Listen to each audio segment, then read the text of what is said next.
Hey, we're live. How's it going, everyone? Happy Friday. Hello, Alan. Hello, Aaron. Hey, Marty.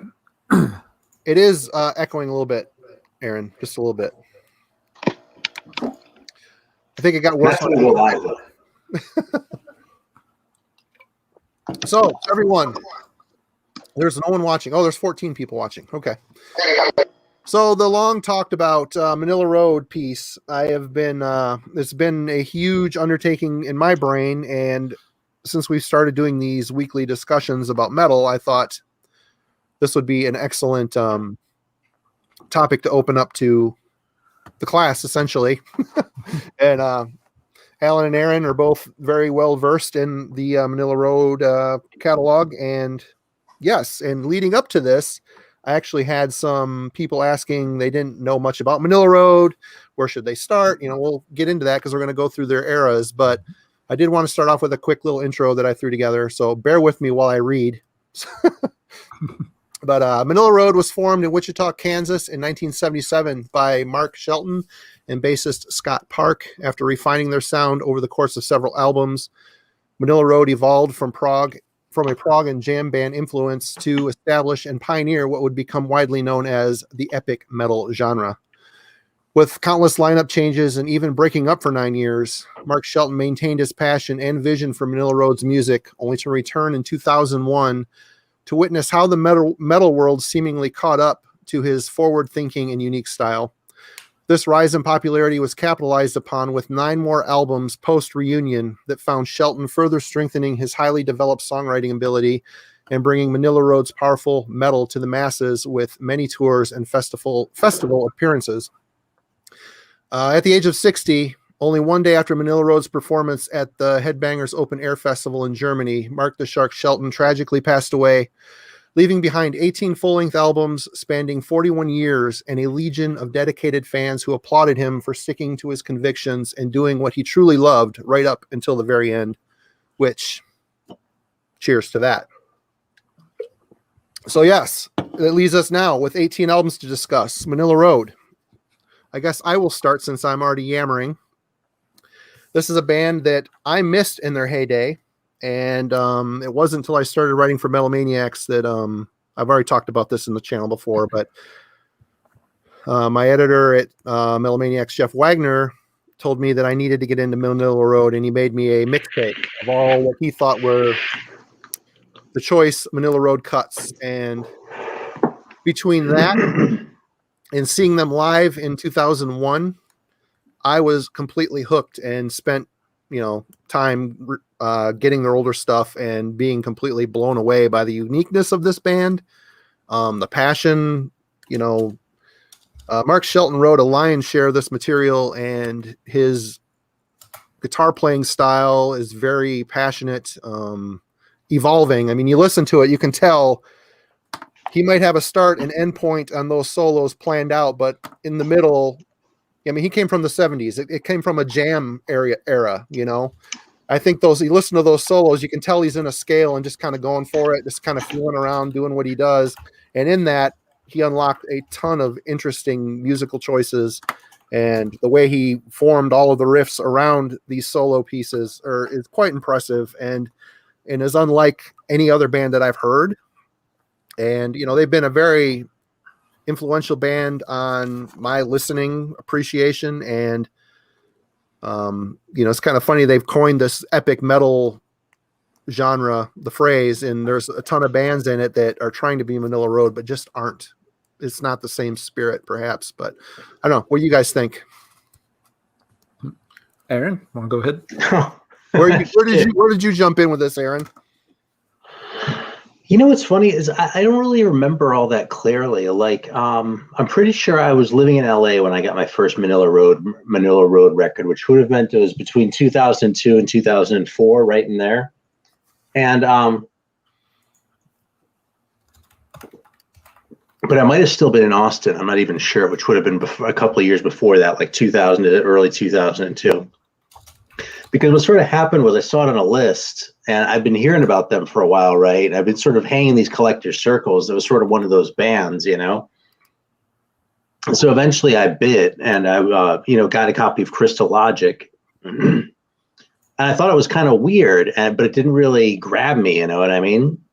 It was one of those records that actually took like probably a few years for it to really, you know, me just pulling it out like every 6 months or so and putting it on and going, I don't know, there's something going on right here, but I don't completely get it. And then one day it was just like, bam, you know what I mean?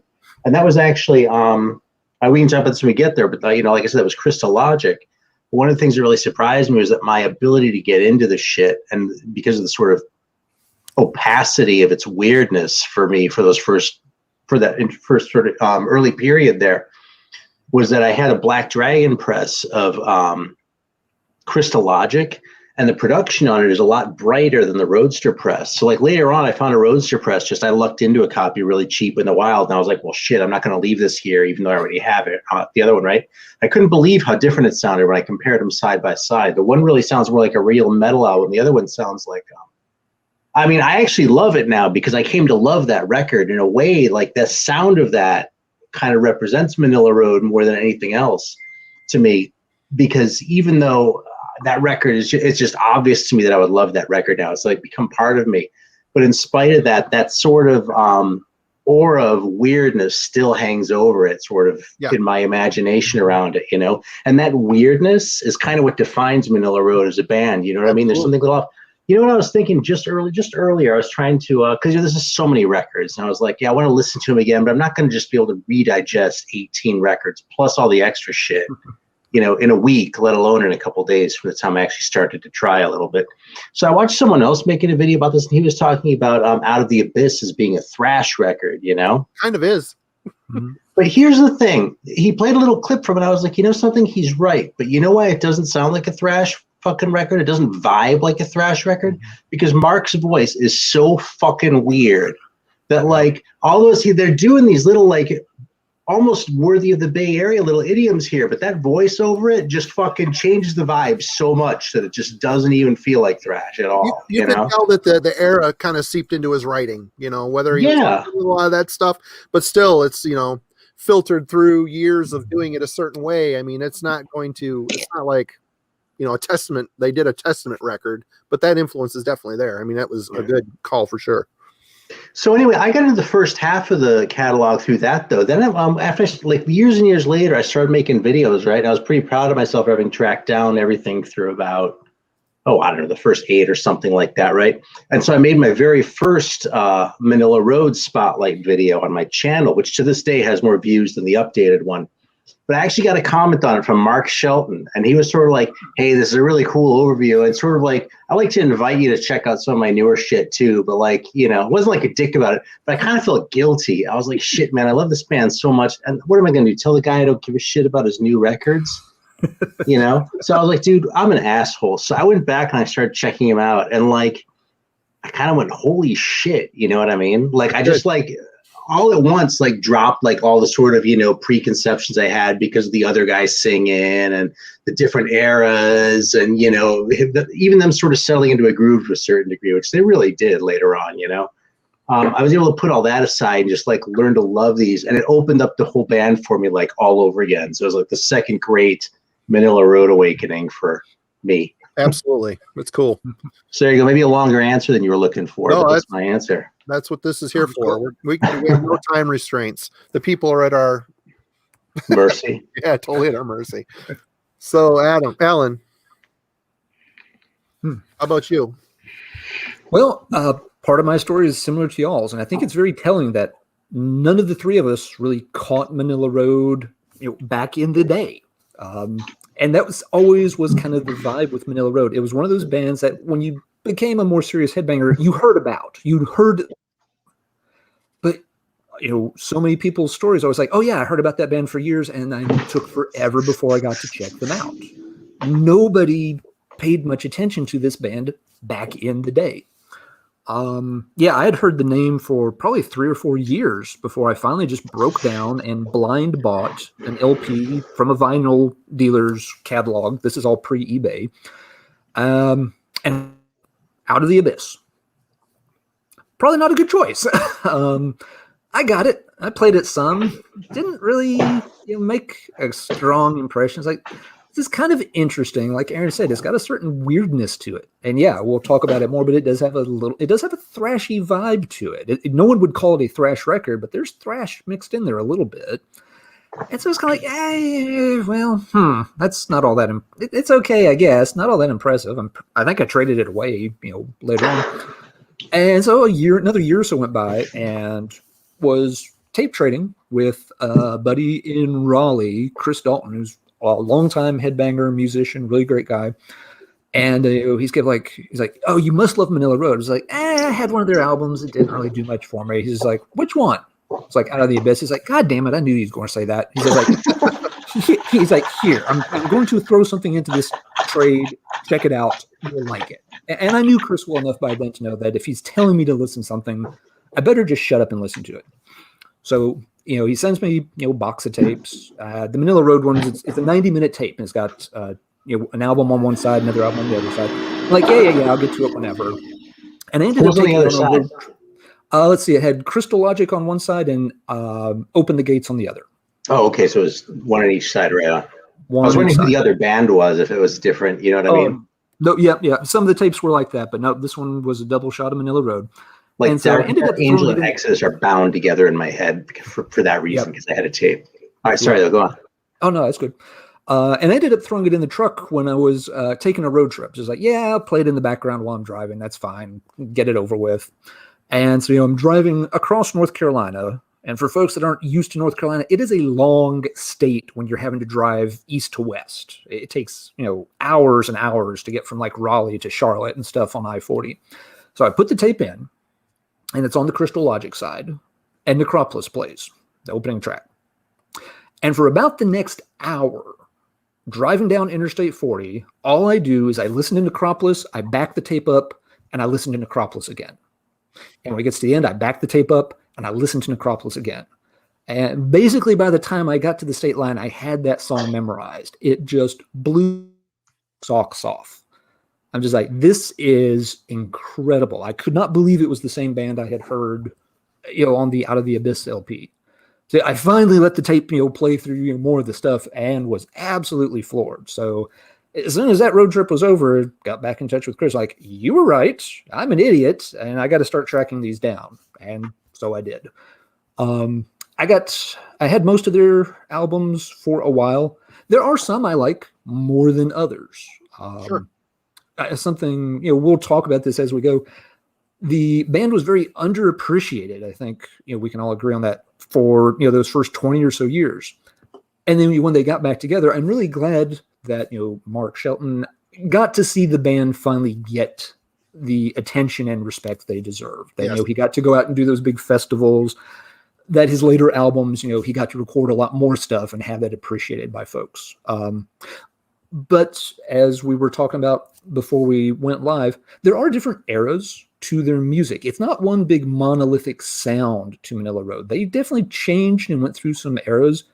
And there are parts of it I like better than others. There are some that I absolutely love. They have one album that's easily in my top 25 heavy metal albums of all time, and a second one that would probably be in the top 50. And I don't have the list, but I have no doubt they could probably put two in my top 50. But they also have some that are kind of like, no, I'm not too keen on that one. And so we'll work through them over time. But yeah, it's a band that everybody missed the first time around. But they've got some incredible stuff in their catalog. And so let's dive in wherever folks want to start. Go for it, Aaron. Why don't you start off the festivities? Oh, shit. I figured you had OG shit to show. Yeah. All right. Well, okay, cool. I'm putting these aside then. Okay. Or do you want me to start? I can start. It doesn't matter. We can talk about these. All right. But let's go ahead with the first record here. 1980. So here we go with Invasion.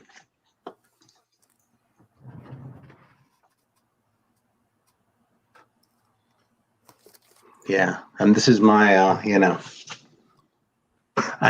that picture. Like, if the rest of it didn't look and feel 70s, man. Yep. Yep, that's worth noting. There's definitely a '70s vibe to some of this early Manila Road stuff. I mean, that's when they were coming out of, and they definitely played into that. Yeah, totally. It's probably my least favorite album too. Really? Yeah. Oh my God, I love it. I really do. Now it is a different vibe, but here's my second press of it too. By the way, I'm pretty sure I got this from Shadow Kingdom back when they were called Evil Legend. Oh yeah, yeah. Is that They got a bunch of like the leftover ones. So yeah, okay. Yep. Yeah, but I was at a job where I was making a lot of money a few years ago, and I was like, I want a first press. Yeah, mine's High Roller Records press. Yeah. For the collector folks out there, Aaron, can you point out how you can tell the difference besides the picture on the back? Oh yeah, well the picture on the back is obvious, and the big thing that you can see on the front is the border. Mm-hmm. So the purple versus the white. I'm doing a shitty job of holding these up. Yep. No, that's good. Yep. So then the backs are completely different. In a way that's kind of funny because this actually kind of looks more professional than this. This looks more like private press job, you know? Mm-hmm. Yeah. I say it as a connoisseur of private press metal. Mm-hmm. So, but you know, that's what these things were, you know? And I'll be honest, it's part of why I got curious about them too, you know?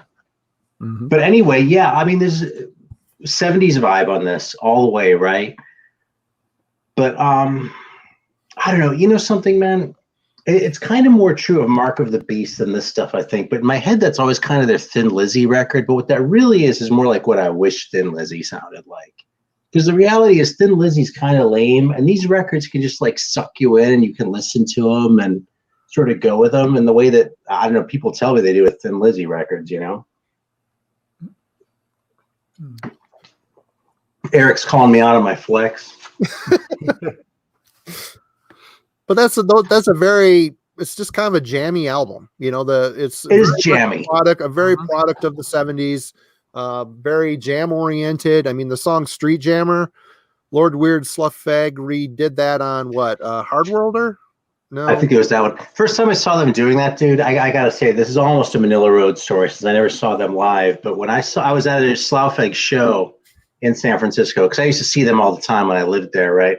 And when I saw them right around that time, they did Street Jammer. It made me so happy because this band that I liked so much was doing this song that was like this gem by this other band that I loved so much. And it was just like, you know, it was like God smiled on me for a second there or something. Some people are having a conniption about you thinking that Thin Lizzy being kind of lame. Oh, Thin Lizzy is kind of lame. Oh, man. Some of it is. All of it. Some great. We'll save that for another night, perhaps. But we might have a disagreement there. Yeah. But I do agree with you about Invasion. It's a cool album. It's very 70s sounding. Yes, it's very jam oriented. They just kind of go at it and play, but it's fun. And most of the songs are pretty good. Yeah. And what I really like about this one, sorry to interrupt you, but what I really like about this one is I almost feel like it fleshes out the concept. You know what I mean? It was like listening to this record, it feels like they had more than one of these in them. Like this wasn't all there was. And if you listen to metal, we're going to get to it, right? But metal has a lot of that 70s shit going on too. Yep. But I feel like it's more fully realized. See, that one sounds like a new wave British heavy metal album to me. Like aside from all the weirdness and the Manila roadiness, right? If that were like a new wave British heavy metal record, it would be like one of the most sought after. You know what I mean? Because it's actually like legit heavy and rocking and a little bit epic more than those bands ever were, but it still has that sort of rough, unpolished, kind of shitty sound to it. True. So anyway, this is kind of the rest of the story around Invasion, I feel like. Then metal is like sort of the bridge almost. Yeah. Mm-hmm. Yeah. But yeah, Invasion, it's a fun one. It's I like that version of Far Side of the Sun more than the version that was included with Metal. What else is good on there? The Empire is one of their better, longer tracks. I like that one a lot. Now, to be fair, it does include Cat and Mouse is that's a rough listen. The lyrics on that one are just kind of facepalm moment. That's what you get for listening to lyrics, man. It's the one where he's talking about his cat's in the toilet and his dog has the fucking mange and stuff. And it's just like that is pretty bad. It's pretty. Yeah, it's the lyrics of that song are probably the most dated thing about the album. Yeah, it's kind of rough. Those lyrics match this picture. Kind of so, yeah. Yeah, and a few of their real early songs do lyrically have kind of a weird vibe. Some of the stuff on that midnight after midnight session, I think you showed a minute ago. Some of those songs really have kind of like a throwback hippie vibe to the lyrics, where there's songs about like the police, like bringing me down and what a bummer dude kind of vibe going on. No more than Manowar though. The first Manowar is very much has a weird. But that first Manowar album is very weird in their catalog. But yeah, Manila Road got away from that pretty quickly with their songwriting, but you still get just a little bit of it here and there on some early songs that end up being kind of goofy. Marty, you said it's your least favorite. I want to hear why it's heard. Bothers you about it, or why doesn't it click? It isn't what they became, and I heard all the other stuff before I finally got around to getting Invasion and Metal. We're getting into Metal now. Do you want to jump in? You want me to jump into Metal? I can jump in. Let's do it. Yeah. Their second album. Well, where's the thingy here? Let's do this. The echo is not me, by the way. I hear it. It's not me. This is a reissue, High Roller Records reissue. It's a different cover. I mean, the original, Aaron probably has the OG cover. It's just there's Metal on it. This to me is a very transitional album. For the two songs alone, the song Metal. Oh, wait, let's get Aaron in here. Yep, that's the original cover. Show us the good stuff, Aaron. Yep. Oh, yeah. Yeah, this is why I'm on, just because of my shit, huh? So the songs Metal and Cage of Mirrors are a sign of what's to come from this band. And I think this is a huge step up from Invasion. I mean, it still has the jammy 70s vibe going on, because it still is a 70s. No, it isn't. This is an 82. This came out in 82. It still has that jam-oriented, free-flowing, long burning solos, which he maintained through his entire career. But the darkness of the song Metal and a little bit of the Cage of Mirrors, there's that dark, melancholic vibe going on that set the stage for what was to come. And this is a lot better album. Invasion is good for what it is, for the era it came out, but it just doesn't even really touch on the potential that they ended up realizing as they went along. What's funny is for the longest time in my head, that was like their Doom record. Like it sounded like a lost Doom record to me. But listening to it again then, like after giving it a little time and coming back to it, I was like, no, that's just the fucking production job. It actually isn't written that way at all. It's weird, which a weird production is something that, other than an album here or there, is kind of plagued Manila Road for, the entirety of the career, which, I mean, even when the production isn't great, it serves its purpose, and it still sounds like Manila Road. In fact, in a lot of ways, it kind of became the sound, which is strange, but we'll get to that as we get into it. But anybody have anything else to add about Metal? Yeah, Metal for me, I like it. It is definitely, a step forward from Invasion, but I'm not sure if I like it better than Invasion or not. It, like you said, it does have, this kind of weird sort of dull production. Doomy is a pretty good way to put it. The songs still very much have one foot firmly planted in 70s hard rock kind of styles, which isn't a bad thing, but while it's different, to me, Invasion is their jam album, and this is more like their 70s hard rock album. And Aaron, I hadn't really thought of it as a new wave of British heavy metal album, but yeah, it'd have some similarities to stuff early in that genre. Like you compare that to the Volts record, Night's Fall, and this blows it the fuck away. Oh yeah, you know what I mean? And look what that one goes for as far as people freaking out over. If this were one of those, people freaking out over bad albums that are rare is a whole nother can of worms. But so, while I like this one, I think this album, does start to show their potential, but I feel like they're still working the kinks out a little bit. It has some really good songs like Defender, Queen of the Black Coast, but I don't know. It's an album that I feel like for 1982, it's maybe just a little dated sounding, not in a terrible way, but this, you had, things like, Number of the Beast coming out by that time. And so this album maybe feels just a tad retro in its day and age. I like it overall, but yeah, I think they're still moving towards what's going to be, their big highlight moment here. So yeah, I could definitely keep this in that sort of early Manila, kind of the beginnings, the formation, the early trials and such of the band. Hey, Alan, how into like 70s stuff are you just generally? It depends. In general, I tend to like the sort of more hard rock proto metal stuff more than the psychedelic proggy stuff. It's not that I into the Carpenters. That's fine. Yeah, it's not that I don't like 70s prog stuff. I just don't get into it. It's not my jam. But so like, between like, for example, here this usually puts in context. I'm one of those weirdos that would rather listen to the first Rush album than most of the later Rush albums. And I know it's just a copy of Led Zeppelin, but okay, I think they did a good job with it. The later Rush albums I can enjoy, but there's a real ceiling on how much I'll get into those. I think when this comes to Led Zeppelin copies, Diamond Head is up here. Mm-hmm. Fucking Leaf Hound is here. That first Rush is here.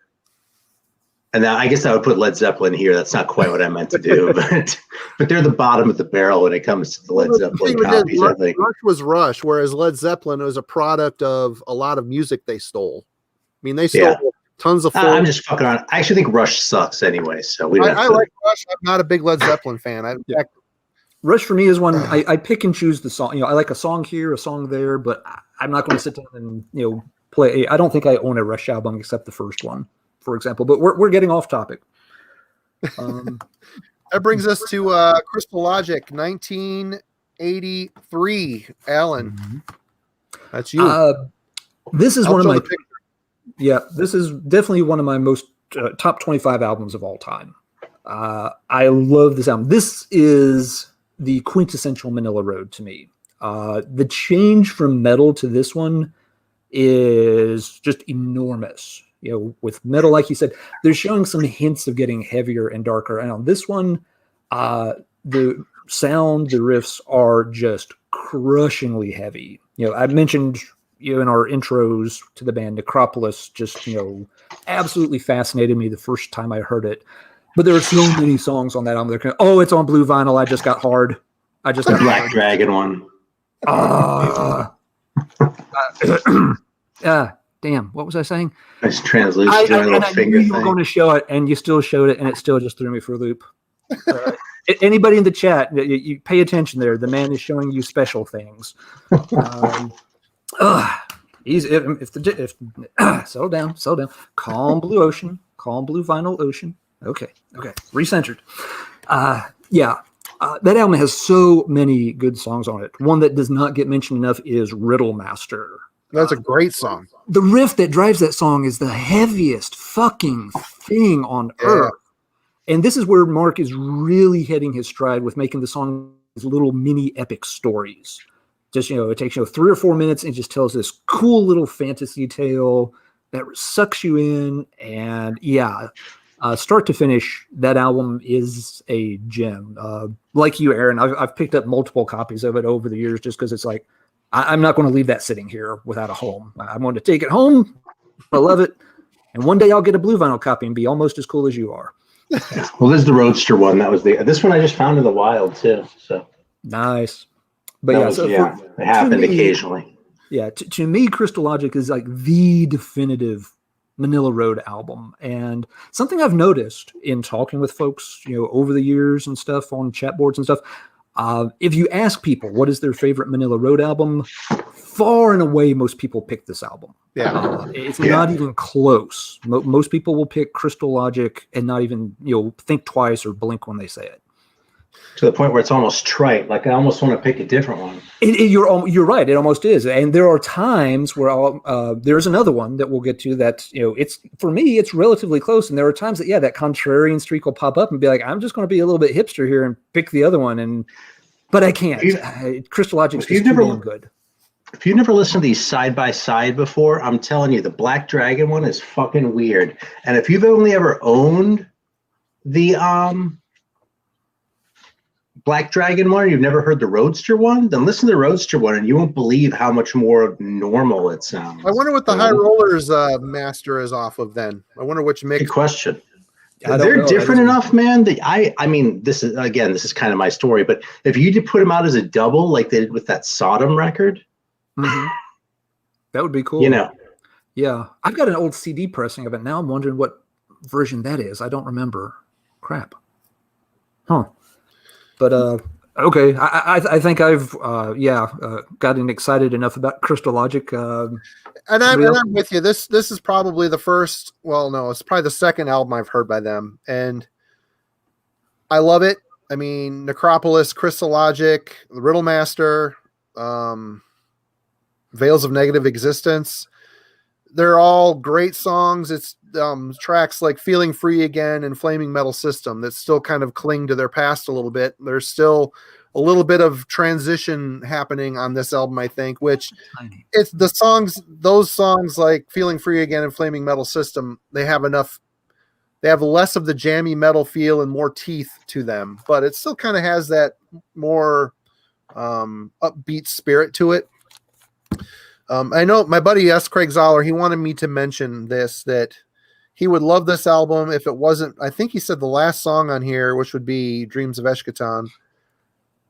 It's like a riff for riff rip off of an Angel Witch song. And I don't have any Angel Witch, so I can't confirm or deny that. But, you know, the way he studies music, I believe him. And he says it drives him insane. So I don't know exactly which song that is, but trying to think which one it would be. I think he said I have no idea. But anyway, this might be White Witch. I'd have to sit down and play them next to each other. Oh, Angel Witch, right. Yeah, no, yeah, it might be the White Witch song they did. But yeah, I mean, there's no denying the influence this album has had, which leads us next to what is next? Open the Gates. Oops, which I have out of order. Wait a minute, I have that one on CD. Open the Gates. Aaron's going to show us the good stuff. He's going to show us the good shit. Let me get ready. Got to adjust here. Oh yeah. So for me, this is a very strange album. I really like it, but it's got a very live and murky sound. It almost seems like when you mic an amp, you stick the mic right up to the speaker grill. It sounds to me like they put the mics away, like they're getting more of a room sound. This is one of the bonus 12-inch. Yep. But you know, tracks like Astronomica and the Ninth Wave and Witch's Brew are absolute classic Manila Road songs. And you know, in spite of the strange, wonky production, I think this is definitely, you know, another great disc in their discography for sure. Astronomica is such a great song, and those bizarre, you know, deranged wizard vocals are just so fucking cool. It really takes a simple song and really sells it, like Necropolis, you know, back on Crystallogic. That song, fairly simple song, but just the character and his voice just really drives that song over the edge. It gave that song what it needed to be fucking great. And his voice is something that it's in, you know, mixed into all of their albums, even in the later years when Brian Hellroady, Patrick, is that his last name? He does a very great job at mimicking Shelton's voice to the point where he was a great addition to that band. It really, but anyway, we'll get there when we get there. But yeah, anybody have anything else to add about Open the Gates? Aaron, you want to go? Oh, it's a great record. Mm-hmm. All right, so yeah, it's my second favorite, and sometimes pushes close to Crystallogic. It's an amazing record. It's very heavy, one of their doomiest. All the great songs you mentioned, and there's still others. Like The Ninth Wave is such a majestic song. Oh my God, it's so doomy, but it's so evocative. And just an amazing song. It's really, you know, catches that whole sort of, you know, Viking. Again, he gets so good at telling these little mini epics in the songs. It's just great. You know, Metal Strom is, you know, really good. Open the Gates is really good. Weavers of the Web. I can just read the track list, and every one of them is just damn near perfect. Yeah, this to me, you know, Crystallogic plus this is like the pinnacle of Manila Road. These two albums, they're getting the perfect combination of, you know, that heavy doomy vibe, They got the little weird quirky elements that, like, with his vocals that work well for them. Amazing albums. If Crystal Logic's in my top 25, this one's easily in my top 50 somewhere. And maybe it makes the tail end of the top 25. I don't know. But yeah, phenomenal record. Love it to death. Yeah, see, it's hard to snooze on this one, though, too, which has this Divine Victim is one of my very favorite songs, Yes. actually. Oh, my God. That is the song on that album. Great song. Yep. So, yeah, The Deluge. It's another Black Dragon one here. I don't think this one even came out on Roadster, did it? Mystification did, I think, but not this one or Open the Gates. I think that's correct. Yeah, mine's High Roller Records. I'm a poser. I've never. You just bought it later, that's all. Yeah, I think by that time everything was coming out through Black Dragon only. This is another album that's really got no bad songs on it. This one for me, now, there's a lot of stuff I do like on it. The album composition is weird. And I'll have to, let me walk through this. Let me pull up the track list so I don't mess this up. Better production than Open the Gates. Yeah, it's still not great in terms of production. But one thing I've always noticed on this album, side A goes by so fast. You only have one song that is longer than 3 minutes and 9 seconds. It goes 3 minutes and 9 seconds for Dementia, and it's a very frantic opener. This is the first or second one with Randy Fox on drums, and he really goes full lead drums during this song. It's a very frantic sounding song. You've got Shadow and Black is really good. Divine Victim is the jam off this album for me. Man, so good. Hammer of Witches is good, but it's not even 3 minutes. Then you've got that weird instrumental, Morbid Tabernacle, which would have maybe shades of things to come. We'll get there.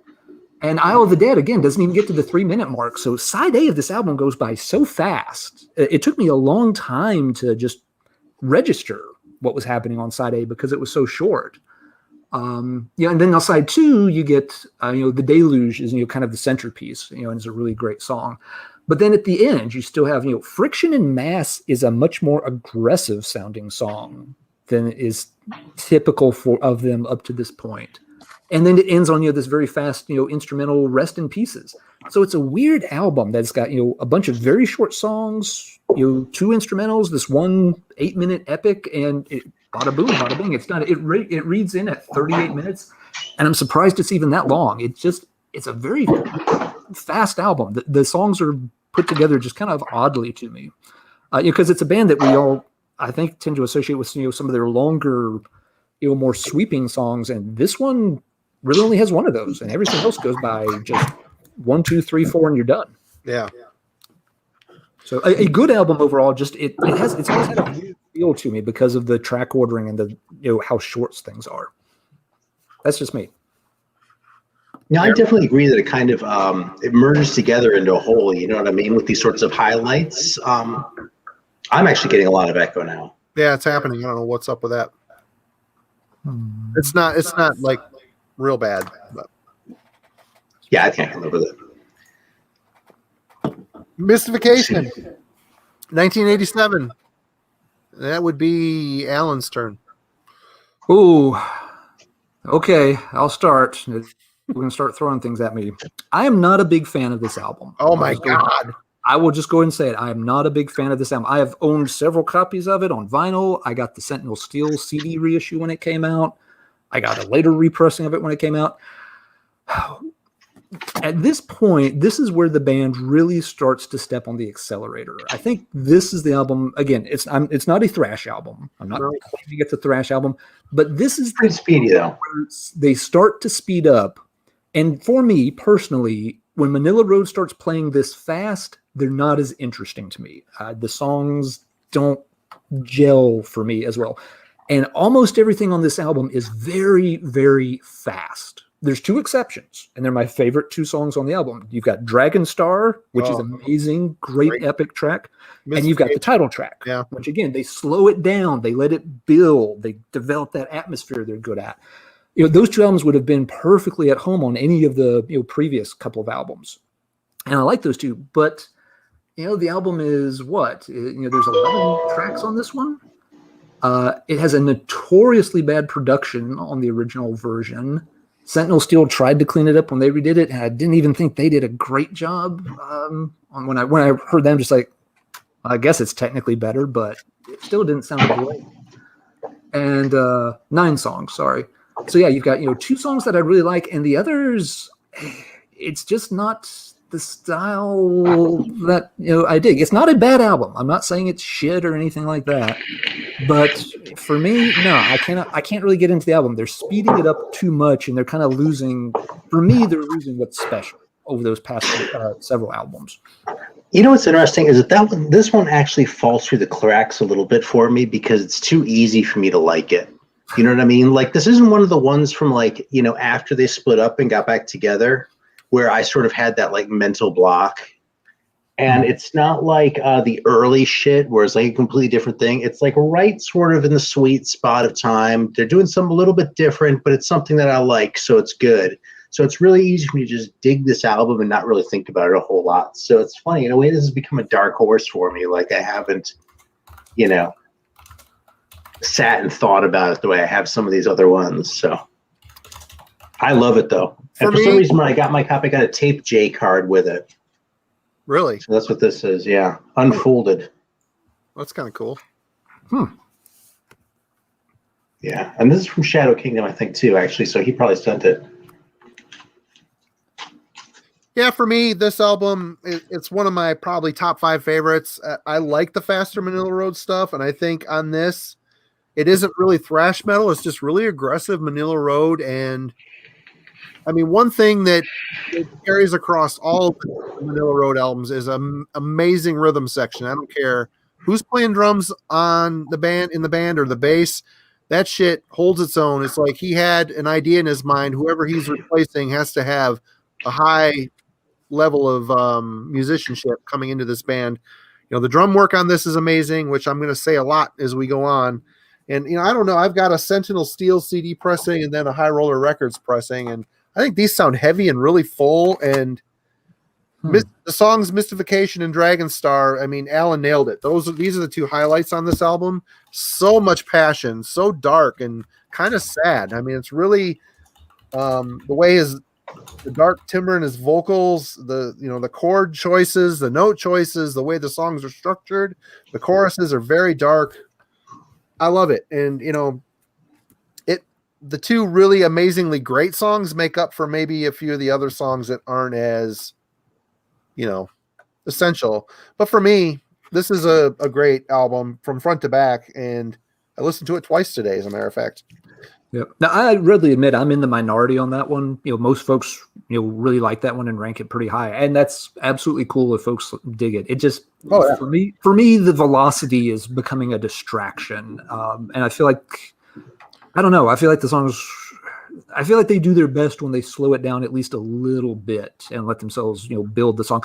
I mean, just for example, like Ring Haunted Palace. I mean, it's blazing along, and then of course it's just kind of shouting Haunted Palace over and over again. Haunted Palace! And repeat it 4 times, and then just keep going full speed. It's like, it's okay, I guess. I dig it. That's cool. Yeah, I understand that, though. That totally makes sense. Out of the Abyss, 1988. And that would be me? Go with it, Marty. I got to find it. Out of the Abyss. I've got the vinyl of it too somewhere. Aaron's got you covered. Yeah, he's got covered. Well, until you find yours, I'll just do this. There we go. Although, do you have a different cover? What version is that? I've got the High Roller Records that says Out of the Abyss before Leviathan. And then I've got just Out of the Abyss on. This is on Shadow Kingdom. Okay. This is a Leviathan one. I think that one's supposed to be like a different mix of it or something, isn't it? Yeah, I think this is the original mix that Mark wanted. I can't remember. There's something that someone posted online that this was before Leviathan Records, right? I think the Leviathan Records put out the original pressing of it. I think this was the mix before that release. I think the record label did something to the mix that Mark didn't appreciate. But I mean, to me, this is a very aggressive sound, brighter production. There is a definite thrash punch to songs like Whitechapel. Mm-hmm. The songs are more complex, and the riffs, the more complex in the riffs, and the structure is more complex. And this is probably Mark's most insane screamed album. I mean, there's some pitch fucking falsetto stuff on this. It's just like paint stripping, type of. I think isn't this the album that wrecked his voice? I think he was saying that one of these albums, I doubt it helped. Screaming for in the studio fucked up his voice permanently. That's why he ended up needing another vocalist to help him out. Anybody have anything else to add to that? Yeah, it kind of continues that trend from from Mystification of you're trying to play faster, trying to play more aggressive. And this one, I think you definitely can identify. There are thrash leanings in this record. Oh yeah. The change that's happened, it's funny because these records came out in quick succession year after year. So it's only been 3 years since they were doing out open the gates. And this one, they're working in these thrash elements, these screams. There are some songs on it I like. There are some songs that feel they have a very different vibe to them lyrically. You have like Midnight Meat Train and Slaughterhouse, and it's almost getting into these, Wes Craven kind of, shock and horror lyrics a little bit, which is so strange to me for, this band that up to this point, had been very steeped in fantasy literature and stuff. Someone in the comments mentioned that Mystification is heavily based on Edgar Allan Poe material, and they're famously drew on things like Moorcock and other fantasy and sci-fi writers. And then you're getting these songs about cannibals attacking people in a New York subway, and it doesn't work for me. It really does not work for me when they go in that direction. I'm just like, this is starting to sound like a lot of more, sort of pseudo thrash bands from '87 when the scene's getting bigger. And if you took the name Manila Road off this album, it wouldn't have gotten a second look from me. I'll be real honest. And yes, Eric's going to start a fight with me if I keep talking about it. But hey, that's how I feel about it. There are some good songs on this album. There are some I do like, but the aggression, the thrashy elements, and just the really cheesy is not the right word, but the horror movie grade lyrical concepts it's not what I want out of a Manila Road listening experience. What's kind of funny to me about this record is that one of the things they nailed, even though they weren't like a Hollywood band, they nailed that like really shitty Green World typesetting job. You see that? Like that's worthy of Green World. Or some other shit label, maybe like New Renaissance or something. I mean, not that Metal Blade wasn't guilty of it from time to time. Yeah. Anyway, that just struck me. I think that if they had only made this record, it would have been a hell of a one-off. Oh, yeah. Which leads us to 1990. One of Aaron's favorites, The Courts of Chaos. Yeah, this was one of the last ones I got, so that probably has something to do with it. This one really kind of eluded me for a while. And during that time, because I'm pretty sure I wasn't like listening to it online because I knew I wanted it, and so I was doing one of my weird little ascetic things, But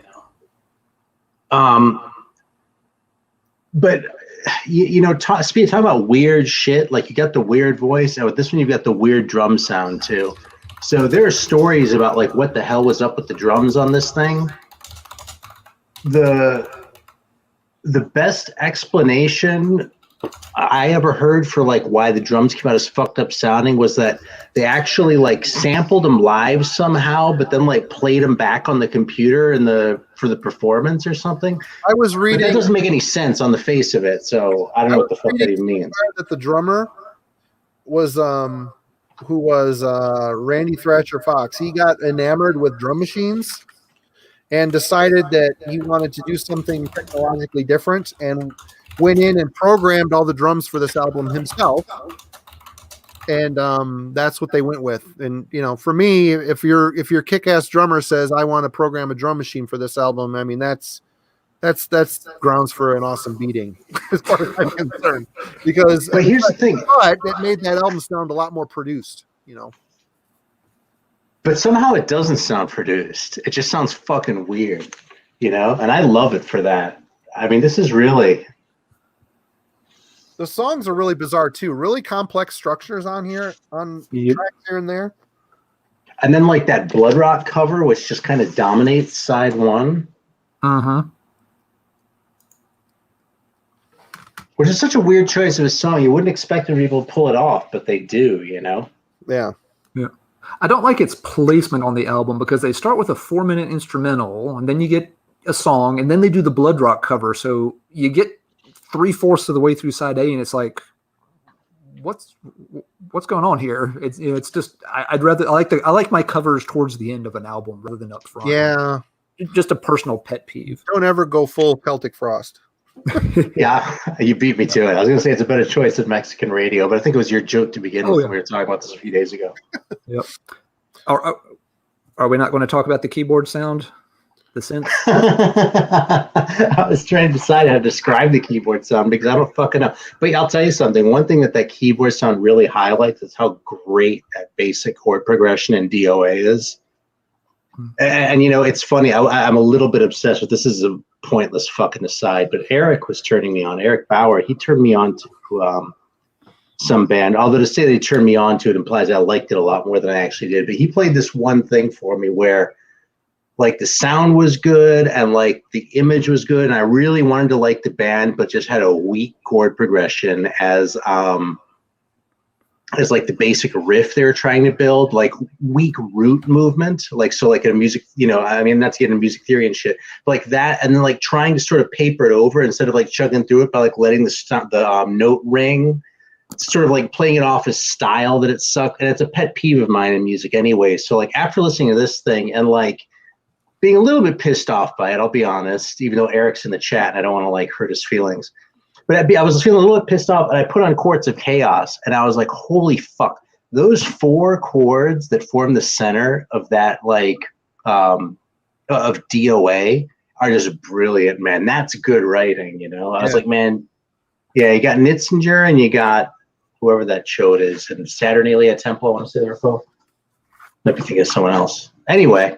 So now I've like pontificated about that cover for a while. But see, here's the thing about the keyboard sound is I can't really put my finger on the keyboard sound completely because on the God, everyone's not getting have on the anything to sub watch today. on YouTube after tonight.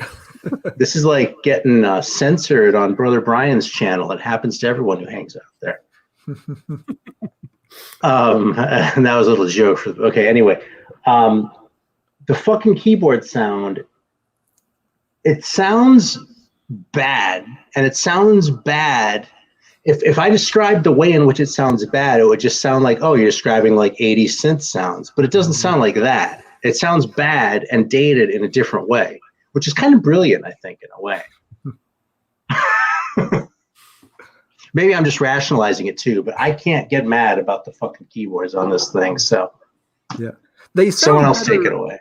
Yeah, they sound better. This is, I think side 2 is much stronger than side 1 for me. That the synths work a little better there and such.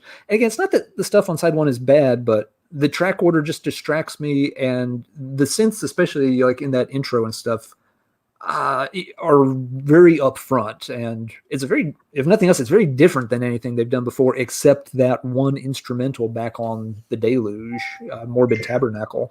So yeah, and I can say it's one of those things where you're right, Aaron. The keyboard sound is so cheesy, it's almost cool. It's kind of on that line where it's, you know, was it really done that badly? No, it must have been, you know, it's hip to be square or something. There's some idiom I can apply to this. I don't know, but yeah, it's a funny element to have added, you know, so prominently into their sound here, because they went from, yeah, you know, that very aggressive album.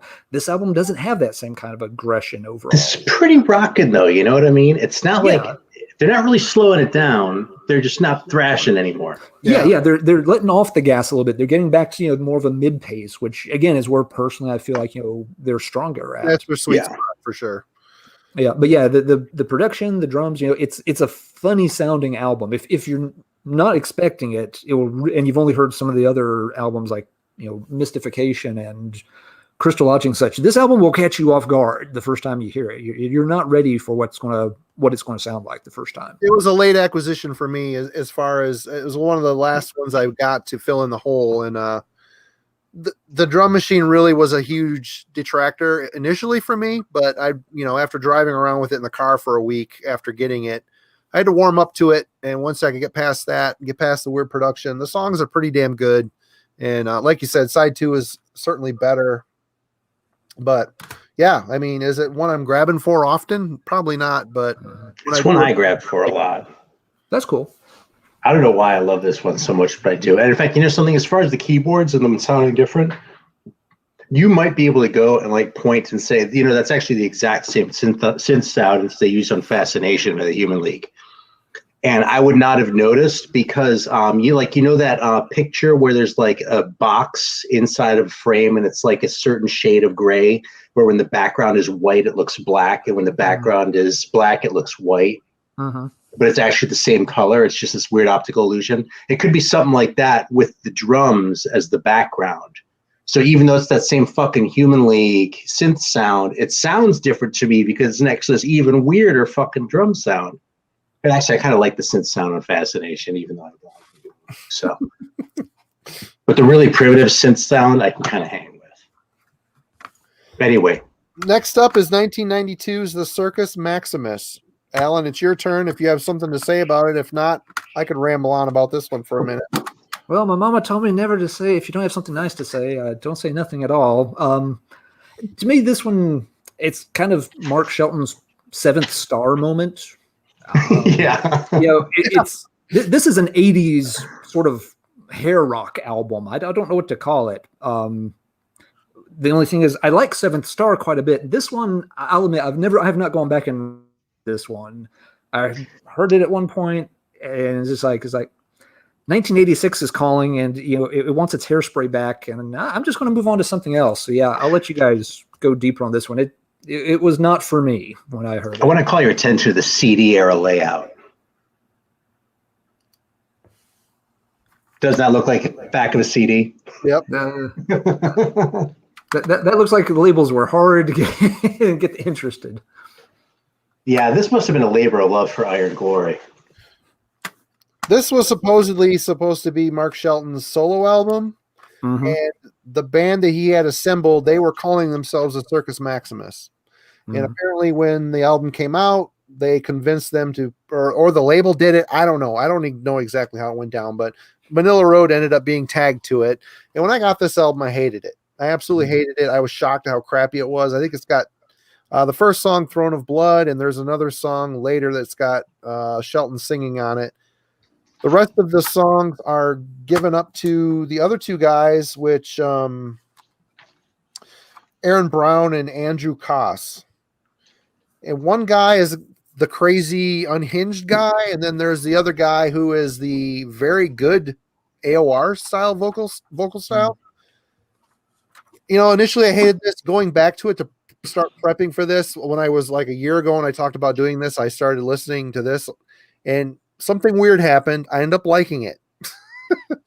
Is it a straight up Manila Road album? No, but is it a good album? It's pretty okay. If you look at it as not a Manila Road album and you look at it as an AOR type of AOR type of album, it's just kind of middle of the road, uplifting, weird, kind of well-written AOR rock. And I don't love it, but it's a lot better than when I first got it. When I first got it, I hated this fucking record, but it's a grower. What did I have to say about this? Initially slated as a solo project. Yep, I covered it. Aaron, do you have anything to say about it? I mean, it's not brilliant. No, it's not at all. It's something, you're totally right about that AOR singer though, and I want to listen to it again because if you're listening to Mount Atlas, he's a good singer. You're listening to this band Mount Atlas. I don't know. Like a current band that I've been geeking out over. They're on Ripple. Yeah, I mean they're like, I mean their last record was like a year or two ago, if that, right? But the singer sounds so AOR, like perfect, like AOR singer. That it really kind of took me aback a bit, but once I got into it, I really got into it a lot to the point where I like really dig that AOR singing style, probably more than I ever have before. So I should probably go back and listen to that one again. What's up, Jürgen? Yeah, I like someone's mentioned 7th Star again. Yeah, it's like some sort of down to the fact that the band name got slapped on it at the last minute when it was supposed to be a solo album. I like Seventh Star a lot. Now, that's one that I instantly clicked with when I heard it, even though, it's nothing like Black Sabbath's, real catalog. Maybe this is one I need to go back and listen to it through the lens of expecting to hear something like that it just... You're not going to like it, though. I don't want to set your expectations anywhere. Now that I have the right expectations, I might be able to appreciate it some. Because that happens sometimes. You go into an album, even though I know it's not supposed to be a quote unquote real Manila Road album, you're still kind of expecting it to be Manila Road adjacent. And Manila Road's over here, and that album's way over here. So maybe if I move over there, I'll get a little more out of it next time. I mean, I could show this. I didn't grab it because I didn't think it was a full length. It was more like a demo that they did, wasn't it? The Chastain Shelton. Don't know. Oh, okay. I don't know. Go ahead, man. You want me to go grab it? Hold on. Sure. Right back. Okay. I'm sure Marty's going to have a lot to say about Atlantic Rising anyway. Oh, yeah. Yeah. And just, for folks in the chat and watching such, we're getting ready. This is kind of the end of the, original era of Manila Road. Then, there's a hiatus where the band is, defunct for quite a while. And after we look at this, the Chastain item Marty's fetching up, then we'll kind of get into the comeback. And it's worth noting because it was a very successful comeback. So many of these bands from the 80s, came back in the past 20 years and got the band back together and put out an album. And let's face it, a lot of them are just not that strong. You kind of feel like, that was not necessary for you to do. But Manila Road really still had a lot in the tank when they came back together. And we'll see that when we get into those albums here in a minute. It's just a live album real quick because we're kind of skipping over it, I think. Oh, the live Roadkill? Okay. Yeah. Now that I have not heard. How is that, Aaron? It's really good. It doesn't have the magic that those early live ones do, though, honestly. Now, if you don't like that early stuff, you might not. If you're going to immerse yourself into that sometime, get After Midnight and listen to it with Invasion back to back. And I mean, it's weird because it's sort of like the opposite extreme because they're both live, right? But that one was basically live with no one there. And then this one was live with also no one there, but they dubbed in 1 million people, right? Mm-hmm. Well, this is for Eric. This is the Shelton Chastain. Mark Shelton and David T. Chastain got together and did the Edge of Sanity 88 demo sessions. This is a 4-track CD, and it's got 2 tracks on here twice. 1 track on here twice. Orpheus Descending. There's an 11-minute version and a 21-minute version. This is basically Shelton singing over. I don't know who wrote what, to be honest. I've only listened to this a couple times. Mark Shelton, all vocals, lyrics, and melodies. David T. Chastain, all guitars, bass, drum programming. It's pretty decent. Is it Manila Road? No. Obviously, it's got that aura with Shelton singing. But it's pretty cool. It's cool to have in the collection, though I rarely ever reach for it. I didn't know that existed. Yeah, that's a new one on me. This is on Pure Steel Leviathan Records. But there is, after the Circus Maximus, I think there was a level of frustration with what was going on with Manila Road and their career in general. And there was a 9-year break. He broke up the band and returned in 2001 with Atlantis Rising, which, if I can find it here, I got these out of order. Yeah. Well, you look for it, Marty. It's just worth reiterating if, for younger folks watching or in the chat, they had done all these albums, they'd been active for over a decade, and I cannot emphasize how much attention they did not get. Nobody paid any heed to this band at that time. Yep, they were not underground. They were like buried in the sub-basement of the underground somewhere. They could not get any traction in terms of attention whatsoever, even though they were, stuff was released through Black Dragon and they've got great cover art and obviously great music, and nobody was listening to it. It just somehow it missed everyone. Yep. So it's understandable that, yeah, they would have been probably burnt out by this point. You've been trying for 10 years. You've put out, how many albums have we already gone through? 7? 8? Yeah. And yeah, if you'd asked 100, serious metalheads in 1990, have you ever heard a Manila Road song? I guarantee you over 90 of them would have said no. Yeah. I've heard that name, but don't know anything about them. They're a band. Yeah, probably 60 would have heard the name. But you're right. But you're right about how many would. I had heard the name. I remember hearing the name back in the 80s. You got to give it a second listen though. And I think a lot of it is the name. I mean, I remember seeing Manila Road tapes in Camelot Records back in the day, and I'm like, it had nothing. There was no appeal that made me want to buy one of their tapes. The covers here and there weren't all that great, and they never really visually or inspired me to pick them up. Cold buy.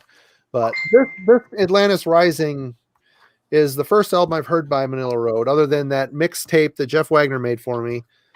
I got this in the mail with the cover that Aaron showed as a promo for Metal Maniacs or Worm Gear or something. I don't know. Yep, with that cover.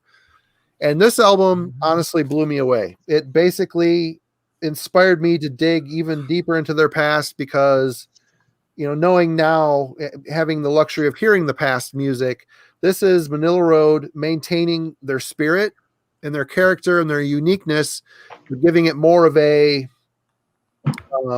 modern heavy feel. And they've got the drums on this thing are sick. And this is where this whole new reformation is like, the rhythm section has always been amazing, but it gets even crazier. The drums get really proggy and busy, and the way they're produced, it really cuts through the production. But, Megalodon, the song Resurrection on this thing is the best song on the album. It is so good, so well written, so emotional sounding and passionate. And, I like this entire album, to be honest, from front to back. It's just a well-written album. It's a really well-produced album. It's really heavy. This, I think, is Brian Hellroady Patrick's first album he sang on. And it says here he's also listed as playing drums, which, holy shit, he's a great drummer as well. I did not know that. But basically, I think the first song, Megalodon's got another guy singing. Yeah. Well, the song Atlantis Rising, Darby Pentecost. He's got a really aggressive modern scream style. But, Brian Patrick, I saw them live during this time. He sounded a lot like a younger, little more controlled Mark Shelton. Mark Shelton still has the wizard style going on, but it just sounds very haggard, like he's blown out his voice, but he's still getting by. But this is a fucking amazing album, and if any of you are on the fence, go back and listen to it again. It's so well written. It's definitely worth further investigation. Let me see your cover, man. I don't have that one. It's a High Roller reissue. They redid it with a different cover. It's kind of better, I think. I don't know. I like that one because it's the original. I don't know. Yeah, I like it because of the original too, but it's like not as good. Like, you know what this reminds me of? What? You see how the guy's neck is all long like that? It looks like something Scooby-Doo. Like it looks like Ghost Phantom. Have you read Ed the Happy Clown? There's gonna be one person in the chat. Have you read Ed the Happy Clown by Chester Brown? Where the guy's dick is the president. That's what it looks like the dick with the president's head at the end of it. Wow. In the comic. That's what it makes me think of anyway. So it always kind of makes me chuckle because, of course, I'm 12 on the inside. Right, of course. We all are. Hell yeah, man. That goes. Anybody have anything to add about that album? Oh, Jurgen, this is an Iron Glory. Yeah, I agree overall, Marty. It's a really strong comeback album, and it's a very solid album throughout. This was a comeback done right. What you said is correct. They did a really good job of. It still sounds like classic Manila Road, but it also has a modern sound to it. It's not just a complete retro going back and playing the same old thing. They've kind of gone along. It's still unmistakably Manila Road at the same time, and it's a very consistent album, very strong throughout.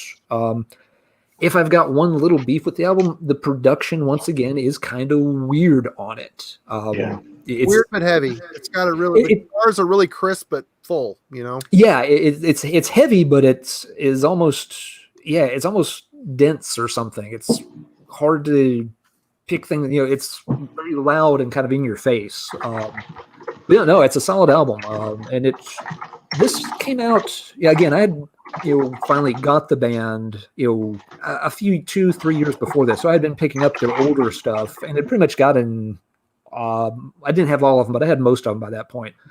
And then all of a sudden, I opened up Metal Maniacs one day, and Manila Road, Atlantis Rising, new album coming out. I'm just like, no fucking way. So I had to check that out when I got a 9-year chance. break. Mm-hmm. Yeah, and again, it was this band nobody had. When I was trying to find those albums, they're in the very late '90s and into like 2000. Nobody had the damn things. Not in the U.S. Go to record shows and ask and be like, "Oh, I've heard of that band, but no, I never seen any of their records." You'd look in mail order stuff, and everybody would be like, not a thing is listed. I'm just like, it was a pain in the ass tracking those things down and just nobody heard anything about them. So for them to come back out of nowhere and you'll get an album that got some attention finally, and people sort of finally were like, oh, hey, what's this? It was really cool to see that. It's like, finally, somebody gets it. So, I was really glad that they, had such a really strong comeback and finally started. This is, where they started to get, some attention, and people this time didn't overlook them. Yep. Yeah. You know what I think about Am? Go ahead. No, go ahead. Where this marks a turning point for me with Manila Road, and this is, kind of a small thing, but it's like I feel like Manila Road always had riffs and they always had atmosphere, but like before this record, the riffs were a little heavier, and after this, starting with this one, the atmosphere gets a little bit heavier. Yeah, you know what I mean? As far as what makes the initial impression on me, the atmosphere of Crystal Logic is unique, which is part of why I love that record so much. But it's not as driven as much by it in a way that I feel like Atlantis Rising is. Does that make sense? Yeah. Do you hear that? That does make sense, yeah. Because it could sound like I'm shitting on it one way or the other, but it's it's just different. I mean, if I had to pick one, I'd go with the early Manila Road, with the classic era. I would say this new era, when it's reformed, there's more of a focus on those super long, epic, reverbed out solos where he's like riffing, jamming within a scale, and brilliant because he really has a unique talent of locking into the feel of the song. And the solos somehow really empower that feeling, which is kind of a unique force in this style of music for sure. When a guy can, but that might be coming from where he's from. I mean, coming from the 70s, he really gets to show. He's got this new modern. It's Manila Road with more of a modern take, meaning the riffs are a little more defined, but the solos still harken back to where he came from, which I think is a really cool twist.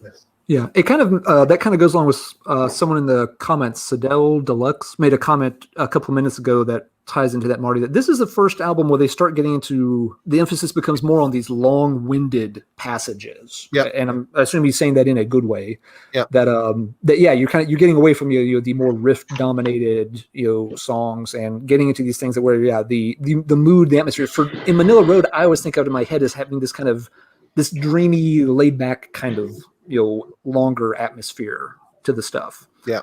And that is something that is a distinction between the era we're moving into right now and the era that we've already covered. Yep.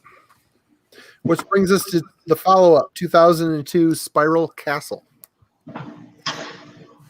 That would be Aaron. Oh. I'm going to go use a little boys' room while you talk about it. So.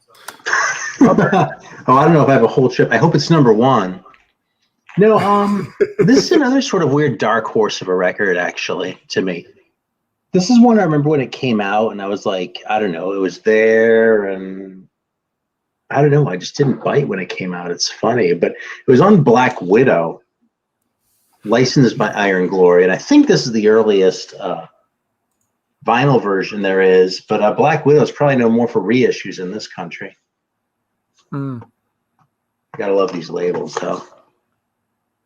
And there's at least one version of this where they left off a song, is my understanding, Throne of Lies, because I guess he was kind of embarrassed by it after the fact. Huh. Didn't know that. And it's a weird sounding song. I mean, it doesn't really fit, and it's kind of not really much of a Manila Road song. You know what it reminds me of more than anything? It reminds me of that song Take It to the Cross by Stryper. Huh. Because it's not like, I mean, not that Manila Road ever sounded like Stryper, but like Manila Road not sounding like Manila Road and Stryper not sounding like Stryper end up in a really similar place on these individual songs, which is a little bit surprising. But yeah, I don't think this is their best record, but this is a solid record, man. I just played it earlier today, and I really like it. Yeah. So, yeah, I'd very much agree with that. My take on this album when I revisited it was like, it's a very consistent album. You know, it's very tight, but it's not attention grabbing. It's not one that I would go back and replay. If I'm going to go to the Manila Road shelf, it's not going to get pulled very often. There's just nothing on it that draws me back to it. It also is kind of the thing that kind of threw me for a little bit of a loop around this time. You had a lot of Manila Road product came out very rapidly here. You had Atlantis Rising come out in 2001. And then the next year you had actually 2 Manila Road releases. You had this album come out right on its heels. And just like, whoa, the band's not only back, now they've got another album. And this is a relatively long album. And that's also when Mark of the Beast got reissued on a different label, which was the Dreams of Eschaton demo material from back in 81.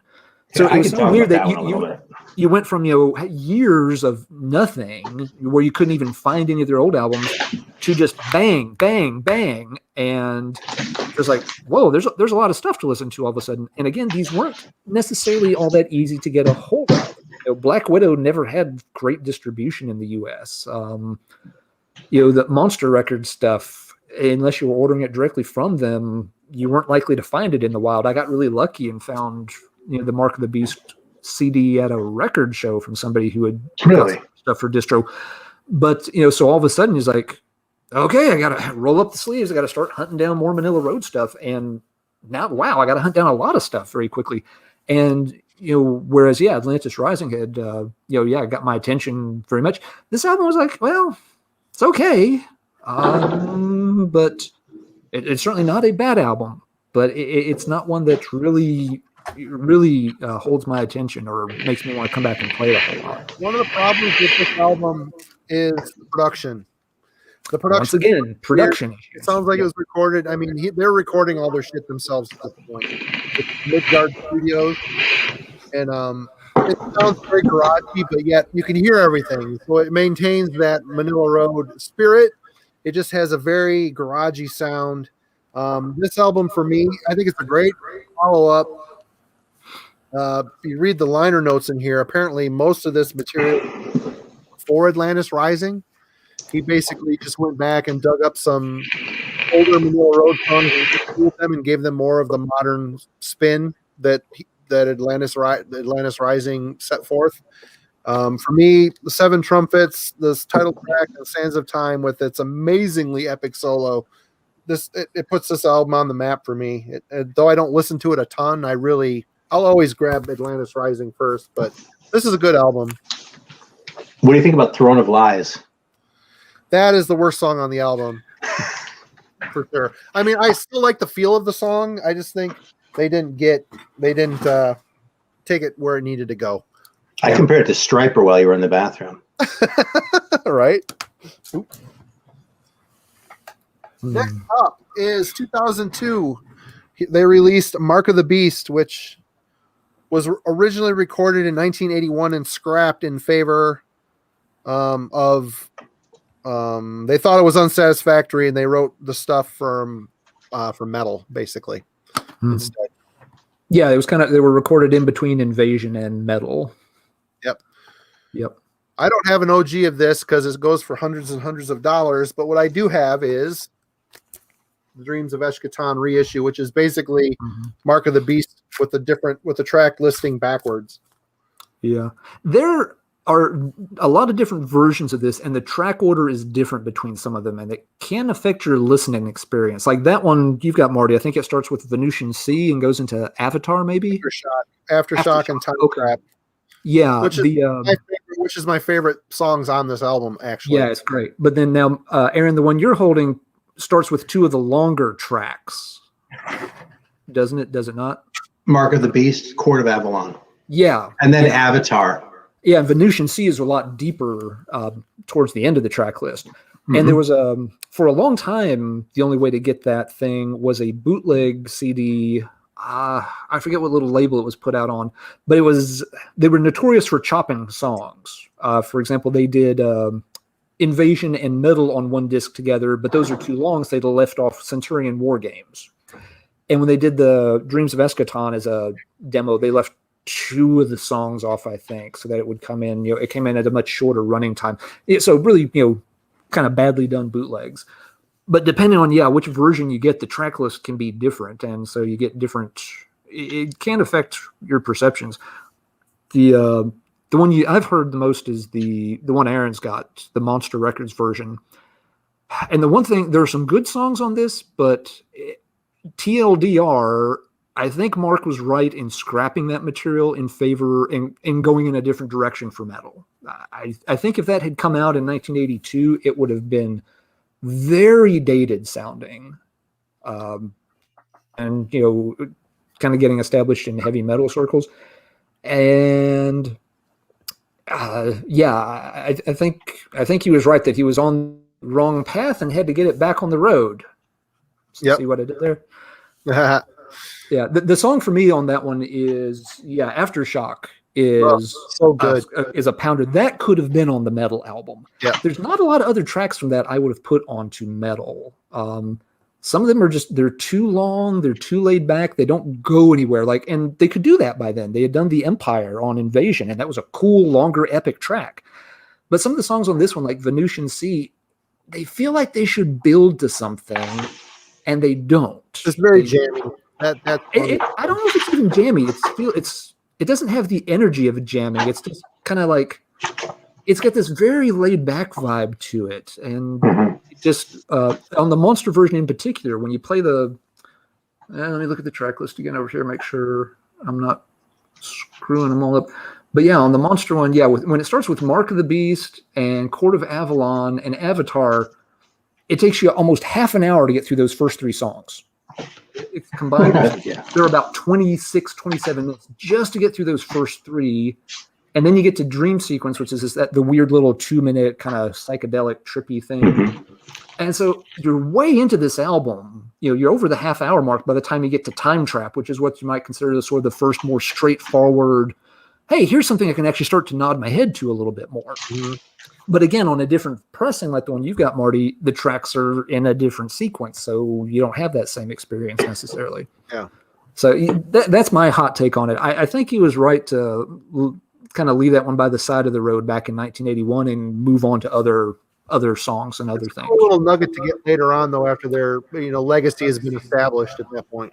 Oh yeah, there's nothing wrong with reissuing it after the fact. No, not at all. But it's one too that I know for a long time. Sorry, one last thing. For that one, I've found that the folks that really get into that, I know some folks really do love that demo. They are often folks that are very much into the proggy side of 70s rock music. That they connect with that Dreams of Eschaton demo more so. Folks, like myself, who get more into just like more the the bonehead proto metal 70s stuff, have a harder time grasping a lot of the Dreams of Eschaton material. So I think it, very much still has that. It's on that proggy side of the spectrum from the early Manila Road recordings.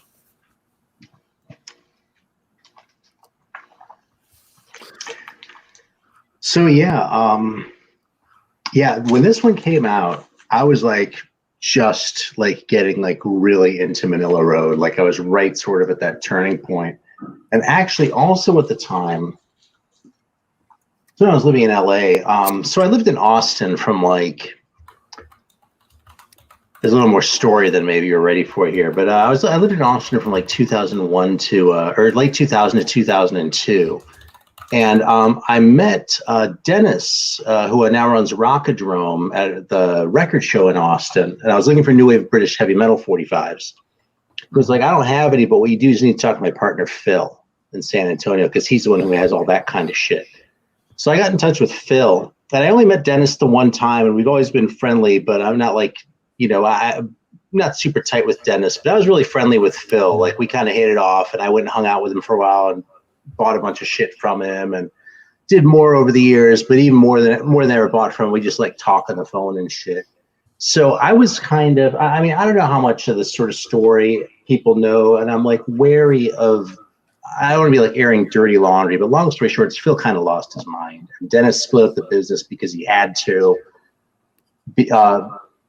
And that's sort of how Rockadrome was formed, because Monster like needed to die. But I was friends with Phil during this, not so much Dennis. And I heard all this from Phil. And even as Phil's friend, it was like, dude, I could deal with it with Dennis. So this was like right at the beginning of Phil's like really steep descent when he lost his mind. And prior to that, we talked on the phone like more than once, where he talked about like hounding Mark Shelton and calling him up and begging him to do the thing. And then when this thing finally started getting planned, he was so proud when they got Jim Fitzpatrick to do the art for it. It's awesome. And this was just such a big deal. Oh my God, Phil was just, beaming over the phone, right? Mm-hmm. And so between all of that and then his liner notes on the inside, this has always kind of been my like Phil Baker swan song in my head. You know what I mean? It's not the most articulate thing ever written on the inside or anything, but it's like you can really feel his love for it. And, I cracked wise about Thin Lizzy earlier. The reason I have every record by Thin Lizzy, actually I don't anymore because I just sold a couple. But the reason I've sat down and spent as much time listening to every Thin Lizzy record as I have is because they were Phil's all-time favorite band. And like he had more records than I've ever seen in anyone's house, like floor to ceiling, every room, right?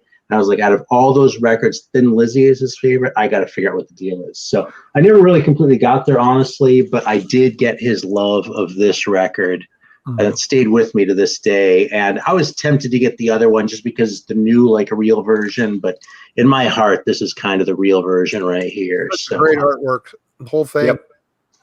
Yeah, I mean, you can't beat that. And, maybe the other one's better. I mean, it's definitely true that as far as how a record is composed can make a big difference. I compare this to Achilles' Last Stand taking up all of side one of Presence, right? Like, it's a weird thing to do. Except on that one, maybe the riff grabs you a little bit more easily than these Manila Road ones do. Just being honest, after shitting on Zeppelin earlier, right? But I'm not a Zeppelin fan either, to be honest. Not a fan. But this is still it's just this huge, like, epic of a record. I don't know. This is like, to me, it's like a testament to humanity. There's just like so much humanity in this record at every level. All like the stories that you hear about, like what you guys are telling with Through the Houses Lost record, through to its production and that. But then my personal stories on top of it, that's like one of my most human records. Right. That's awesome. Another favorite of mine coming up, 2005, Gates of Fire.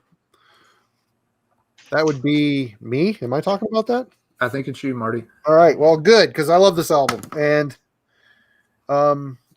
this is just Manila Road continuing on, which I have a High Rollers version. What do you got, Aaron? I think it only ever was High Roller. What color is yours, though? I think it's black.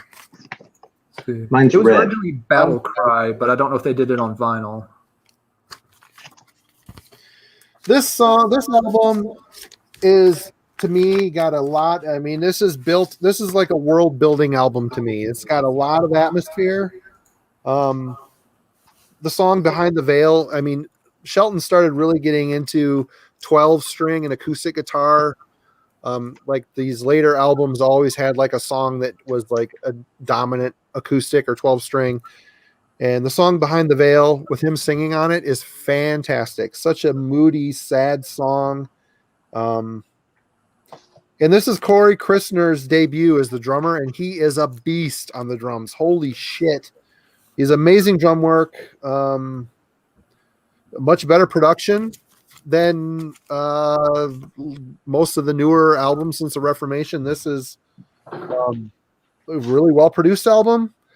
My favorites are Behind the Veil, the great acoustic song, Imperious Rise. endlessly triumphant, very triumphant song. Great artwork. I mean, everything about this album, the presentation is fantastic. They did an amazing job writing this and selling it with amazing artwork. Great stuff. Again, if you're not into the new era of Manila Road, give this one another chance. The only one on here, the song Rome, I don't like the way it starts, like the drum Rome thing, the way they phrase the lyrics. But that about, a couple verses in stops, and then it gets into just another epic, modern Manila Road style song. Great album. Aaron, anything you want to add?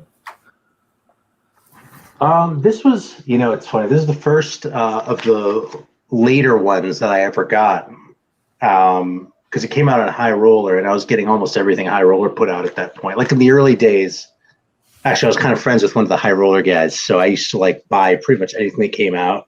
And then they got super prolific and successful at shit, and I've backed off considerably because it's impossible. But yeah, I sort of got this one just because of that. And I kind of went, they have this different guy singing, and I kind of did the asshole thing. And then I started listening to the other ones, and I was like, wait a minute, I forgot I have this one. And I put it on, I was like, oh, holy shit, it's great.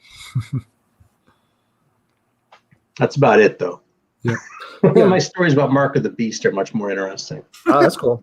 Yeah, it's a very good album. This, I think, is where they kind of hit their peak during their sort of reunion that, they'd gone, Atlantis Rising got a lot of attention. The reissue of the Dreams of Eschaton stuff was a big splash because a lot of people wanted that. And yeah, this album, people raved about this album when it came out. And it is a very strong one. It's, if you're not familiar with it, the songs are arranged into 3 sets of 3. So it tells 3 little mini stories. Yep. You got the Greek version. You got the Howard, the guy that wrote Conan. Yeah, you got the Frost Giant story for the first 3 tracks. Yep. Yeah, and for me, it's an album. It's kind of front loaded. The Frost Giant trilogy with Behind the Veil you mentioned, Marty, is really, really good. So good. By the time you get to the last triplet, which I think is the Spartan one, yeah, I feel like the album kind of loses steam a little bit towards the end. But yeah, it's a neat concept of a way to put together an album rather than one big concept, having these 3 little ones that are all very much in their idiom. So yeah, it's and someone mentioned that it's a grower. It is one that it took a few spins for me to fully grasp. It was not an instant oh my god, best album of the year kind of thing. It was let's play it again. Okay, a couple more things would click. Let's play it again. A couple more things would start to sink in. So, but yeah, really good. And I think this is maybe the apex of where they were getting. By this point, they were getting so much attention. They were getting the big festival appearances in Europe, and the fandom was just exploding exponentially in terms of people that all of a sudden were just in love with this band. Whereas again, this is what, 2005? Yeah. Again, it's crazy to think that 5 years earlier, you were amazed if you could find another person who had ever heard a note by this band. Yep. And 5 years later, they have legions of fans just coming out of the woodwork. Yep. They deserved it too. They deserved it. They absolutely did. As I said at the beginning, I know I'm not as hot on some of these albums as other folks are, but I am really glad Mark Shelton and company got to see that appreciation finally, that they did come back and really got to kind of reap the benefits of having done so much good music over the years. A lot of bands never get that. They don't get that chance to come back and see the fans go nuts for them and hear people tell them how much the music meant to them. So I'm really glad he got the recognition he deserved with this second go around. And I think they were kind of at the height of their powers right around this point. Yep. You have anything to add to that, Aaron, or are you good? Just sort of seconding that. I think that this was when people were starting to realize that Manilla Road was a phenomenon. Mm-hmm. Yeah. You know what I mean? Yeah.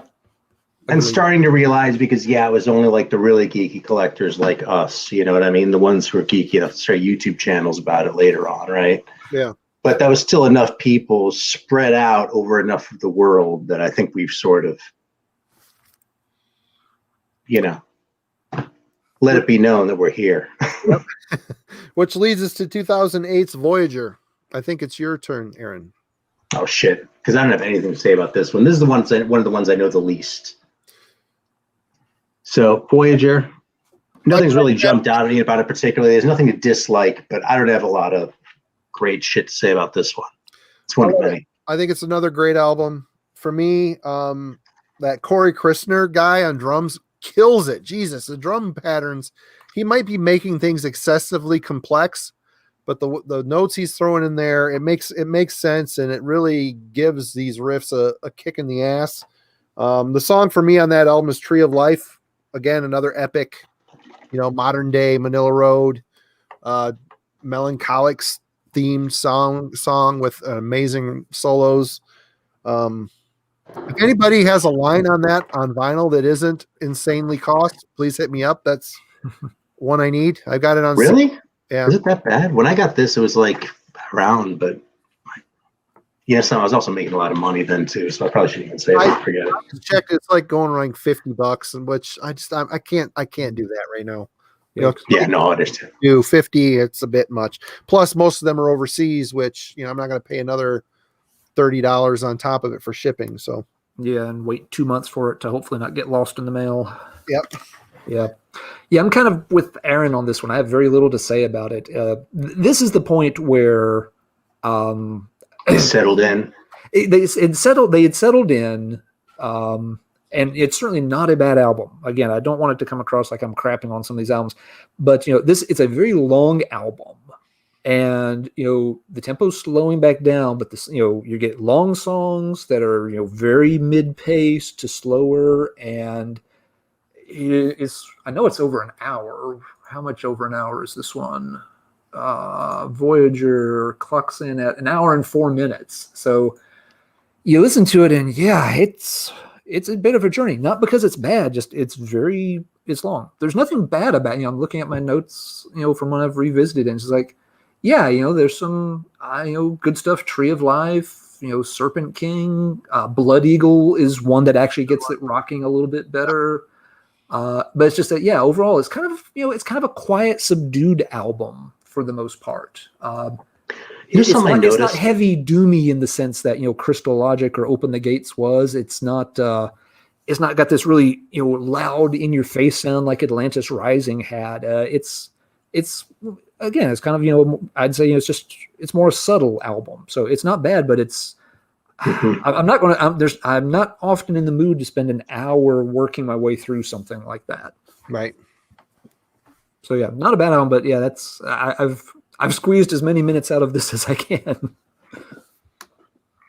When you put it like that, see, because I am totally willing to spend an hour working through something like this. And if I can get my head around fucking Cecil Taylor records, I don't know what makes this so hard to listen to. Except it's not hard to listen to. I'm just kind of saying that to be funny. It's just that it hasn't made an impression on me. And maybe that's just because I haven't convinced you, because the Cecil Taylor's comparison was true in that shit's harder to listen to than this. This is not hard to listen to, but I don't know very well. So give that one another chance. Is it right up there with the other stuff that came out? No, maybe not, but it's still a good solid record. There's nothing wrong with it.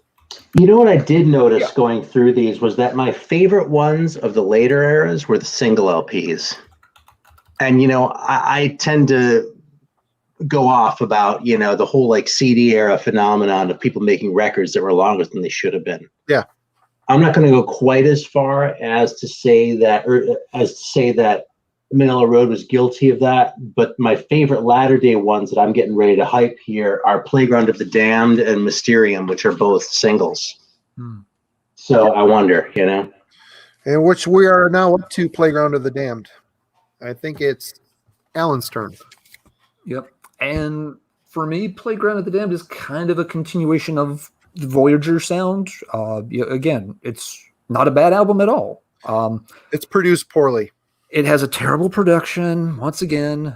See, this is one of the later ones that really grabbed me, actually. This is one of my favorite of the, it's probably my very favorite of the post Atlantis Rising ones. And I don't know that I could really give you a good reason why. I just like the songs better. It's really as simple as that. The songs of this thing just fucking grab me. Like Into the Maelstrom and Playground of the Damned right there. Mm-hmm. Yeah. So yeah, I want to be sure that this one gets hyped. Yeah, Brethren of the Hammer. This is one for me that I felt like some of their things were starting to get a little bit lost in the mix, and part of it may have been they were hopping labels with, they started really label hopping a lot with their albums. So, and I don't know why that was. By this point, they had enough, cred that they could have, signed a decent contract with someone, I feel. But yet, they were doing, a couple with Iron Glory. They did a couple on Shadow Kingdom. They jumped to... Well, I think it was quite that. The Iron Glory ones was earlier. Then they went with the High Roller, like when the vinyl started getting a little bit more. And then the next several were, and then they did jump again, and I don't know why. Because they jumped to Golden Core for a couple albums we're going to get to. Yeah, I had to look. I don't even remember who the fuck it was. Hey, I just did too. I've got it over here on the side, but I mean, and I don't know. But then they clearly kept the relationship with High Roller because they put out the old shit Underground, and that was still High Roller. Yeah. But again, it's not a bad album. It just, for me, not a lot grabbed me off of it. But it's cool that, if it clicked with you, Aaron, that's very cool. For me, this one, again, that Corey Christner, oh my God, drum maestro. He gives it this material a very proggy feel. I guess my favorite songs are Abattoir de la Mort and Fire of Ashurbanipal. Obviously, those are, very epic tunes, very good. And again, it's weird. They've got this, we'll get into this later, but this E.C. Hellwell bass guitar and backing vocals, which around this time, Shelton breaks off and does a side project called Hellwell. Mm-hmm. This is the album that came out around this time, I believe. And this is basically Manila Road with John Lord style organ keyboards put on it.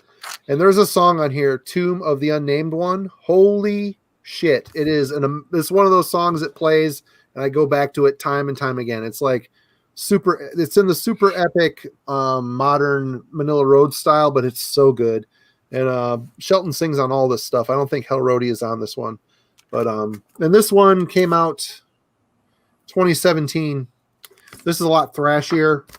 It's still the same Manila Road, modern Manila Road, a little with John Lord style keyboards, and it's a little thrashier. The first song, Light Wave, I believe, Necromantio, very fast, quite good. The riffs are kind of impressive. How a little technical, but still never losing sight of the memorable feel. But check out that cover art, very cool.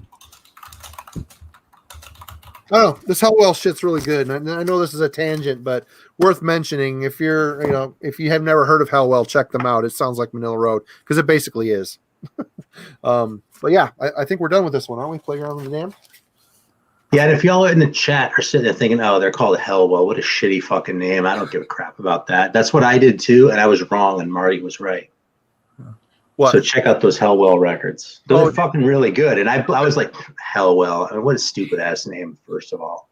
Fuck you. And second of all, there's I don't know. I just didn't give a crap. But I was wrong because those records are fucking awesome.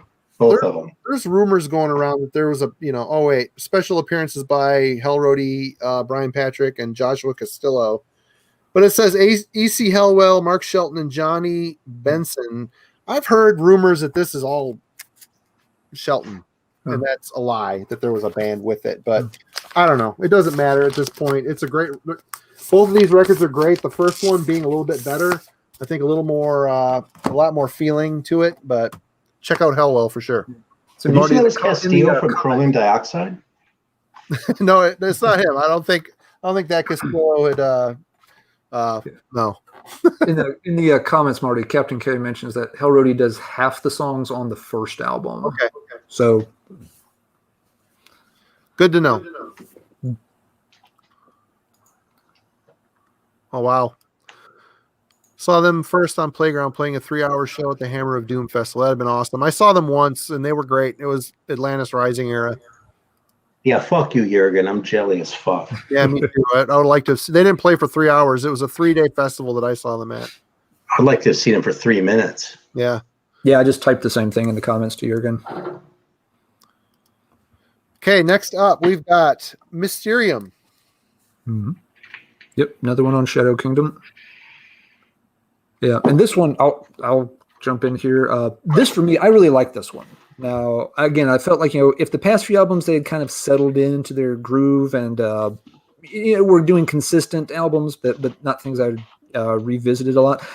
This one I instantly liked a lot, and I wasn't really expecting to at this point because, again, they'd kind of gotten into this pattern. It's like, yeah, okay, it's another Manilla Road album and it's good, but I heard this one was like, oh wow, this one was a little more lively to me. It popped a little better. There are some lineup changes on this one. I think they've got a new drummer with this, and I can't necessarily articulate why very well, but yeah, I just feel like these are maybe a little more song oriented than has been on some of these longer albums, and yeah, for me, it's one of the better albums of the Reformation period Manilla Road. I really dig this one. I love that fucking regal badass on that demon horse. Check that fucking guy out. He's gonna clobber some heads with that hammer. This for me, for some reason, I always think this should be Odin's horse, but Right. he only has 4 legs. So yep. I was like, fuck. But, well, it's a cool cover, though, man. For me, when initial listen to this thing, it didn't grab me up front, but Same here. this was a grower for me. And listening to it again this week, I'm like, wow, what was I thinking? This is really pretty good. Tracks like Only the Brave and the again, Mark comes at us with another acoustic track, The Fountain, and it's great. It's really a great song. Dark, sad, has a sad feel to the song. I don't know if it's the minor chords he's using. I don't know, but great album. Again, solid. They've really hit their stride at this point, and it's autopilot at this point. I think he just sits down, turns on the recorder, and comes out with great stuff. Even if it's maybe not the as influential as the past, it's still just as good. There's nothing wrong with this stuff. It all depends on where you jump in on it.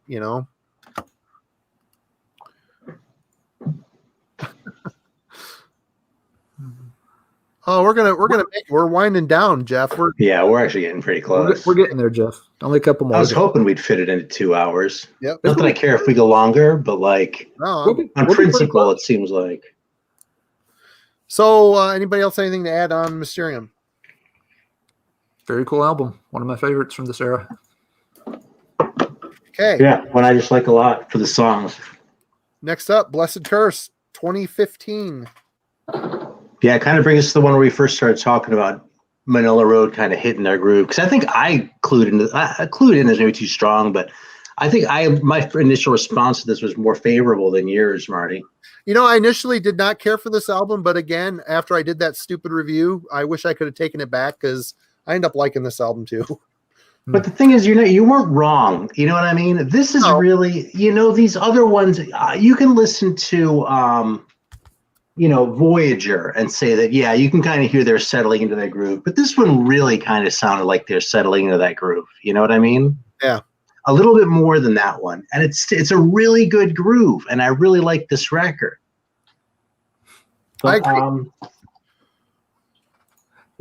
And that really carries through to this one too. This is when we started doing this, I kind of just jumped over that, I realized, but I actually made a point of putting this one on first when I started doing my research for this video, because this was the one where, when it came in, I hadn't been on a big Manila Road kick for a while. I think I was even listening to jazz or something. So I wasn't in the right headspace for it at all. And it didn't really grab me. And this was kind of the one that hung out there. And I was sort of kind of glad this was the last one, because I don't know that Moore would have kept up the level, and it would be a bummer if he made 5 shitty records before he died. This is a shitty record.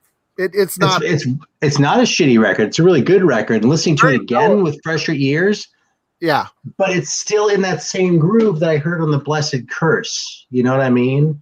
I'm not going to say either of these is bad, because I actually like both the records. I like this one a lot now too. But if he made another 5-10 records, I don't know that we'd still be liking him at all. Yeah.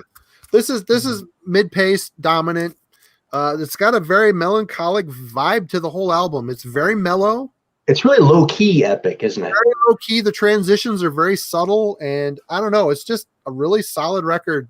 It's still epic though, even though it's low key. It's like low key epic in a way that's kind of part of this groove, I think, that they settled into, and it's a really unique groove because on long stretches of like Mysterium and that it sounds regal and majestic and epic, like what I want it to, but in this way that's low key. Like I mean, I can't even imagine Manowar pulling that off. No, it's a very different. Yeah, it's completely different. Like you said, much more subtle. Yeah. Even though the roots weren't all that far removed, well, maybe not the roots. Well, never mind. They're both unabashedly epic metal in the 80s.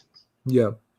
Yeah. The Blessed Curse, I completely missed when that album came out. I did not even know that album existed for a while. And after it came out, I was just like, wait, what the hell? Because again, they had made a steady stream of albums, and I just like, when did that one slip out? But I like the Blessed Curse. It's pretty solid. The album, the songs, again, it follows up nicely from Mysterium. They're in that groove, but I feel like these songs, they're a little more instantly likable and easier to get into than maybe some of the stuff from like the Voyager, some of those longer discs. Now, let's see. Blessed Curse is has that extra disc of stuff. Yep. And that's not an easy disc to listen to. No, it's a little all over the place. It's all over the place. So yeah, it's one that the bonus material, you listen to it when you have some time to kill. You don't want to make it part of the overall listening experience necessarily. But yeah, I like the Blessed Curse. I agree with exactly what y'all said about To Kill a King. I got this. Again, it's going almost back to the Spiral Castle and Voyager sound of being a little more quiet, a little more subdued. It's got this epic but melancholy sort of air about it. So where once again, it's not a bad album at all, but there's nothing that's going to instantly grab you and hook you the ways other material from other albums might have. So yeah, I'd agree with you. It might have a bit of a tired feel to it, but also you can tell the passion is still there for what they're doing. It's still a perfectly solid Manila Road record. Yeah, and it still somewhat new. This came out in 2017. I've listened to it enough to really like it, but I think probably another 5 years from now I'll probably like it a lot more. And I guess the vibe of the album to me really feels like it's a good ending point. I guess it was proper ending to that band. Which brings us, that's the end of the albums. It brings us to the point I've had people ask, what would you recommend? Where to start?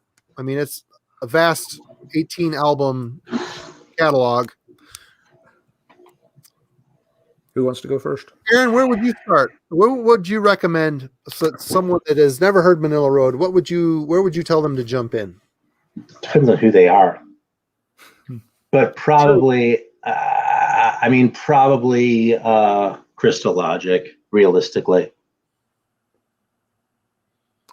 I'd agree for just the, I don't know you, but I know you're a headbanger who, is into, quote unquote real metal stuff beyond Metallica and whatever. Yeah. Let's start with Crystal Logic.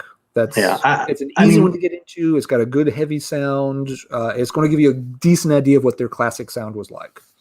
Yeah. And Crystal Logic, Open the Gates, and The Deluge are like the cornerstone to me. Yeah. Mm-hmm.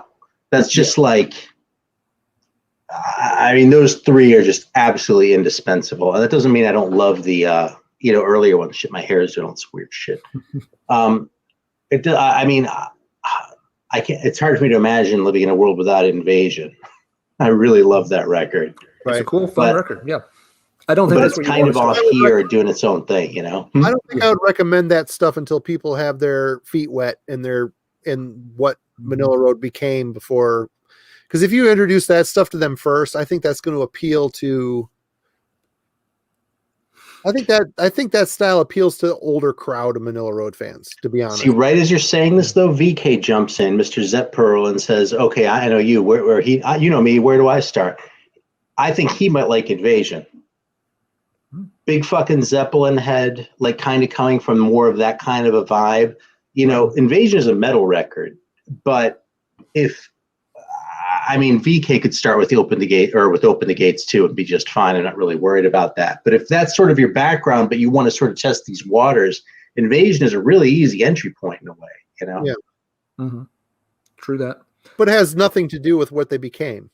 You know, it's. I don't know, man. See, I hear a lot of the same sorts of themes. You know what I mean? The sort of the sense of scale, the grandiosity of it, his weird fucking voice. There are all these things that I think really did sort of carry through and develop into that. You know, and I feel like they did it in a much stronger way than like the early Judas Priest. I mean, one thing about Manila Road is that there aren't a lot of bands that have 18 records by. No. You know, there are a lot of bands that I have records by that put out 18 records where I have just a couple and I'm perfectly satisfied with them. Yep. You know, but I'd say if someone did happen to start an Invasion, probably, you know, the track to pay attention to in terms of sort of future direction is The Empire, the big epic closer on Invasion. That one in particular to me does portend some of the stuff they would do later on, where they start getting these, you know, longer, more epic songs and that are well structured, and you kind of start to get lost in that fantasy side. Yeah, they don't do anything else like, you know, Street Jammer, not as much. Cat and Mouse, they don't revisit that, thank God. But yeah, the Empire could have shown up on some of these later albums and not felt out of place. Let me ask you something else. How many bands can you think of that made good records that for all the way from something from a 70s sound as like that Invasion shit through to shit that is, if not thrash, then borderline? I can think of Judas Priest. In terms of like, you know, very long discography that changes styles? But not only changes styles, but changes style as well, right? Yeah. I mean, Gravedigger made a really shitty glam record, right? Riot, I would list as one of those bands that they've run the gambit from, you know, the late 70s style to Euro power metal to the 90s, you know, sort of more hard rock stuff, and now they do more the traditional 80s sound again. So that's a pretty good example. That's a pretty good one. That's a good example, yeah.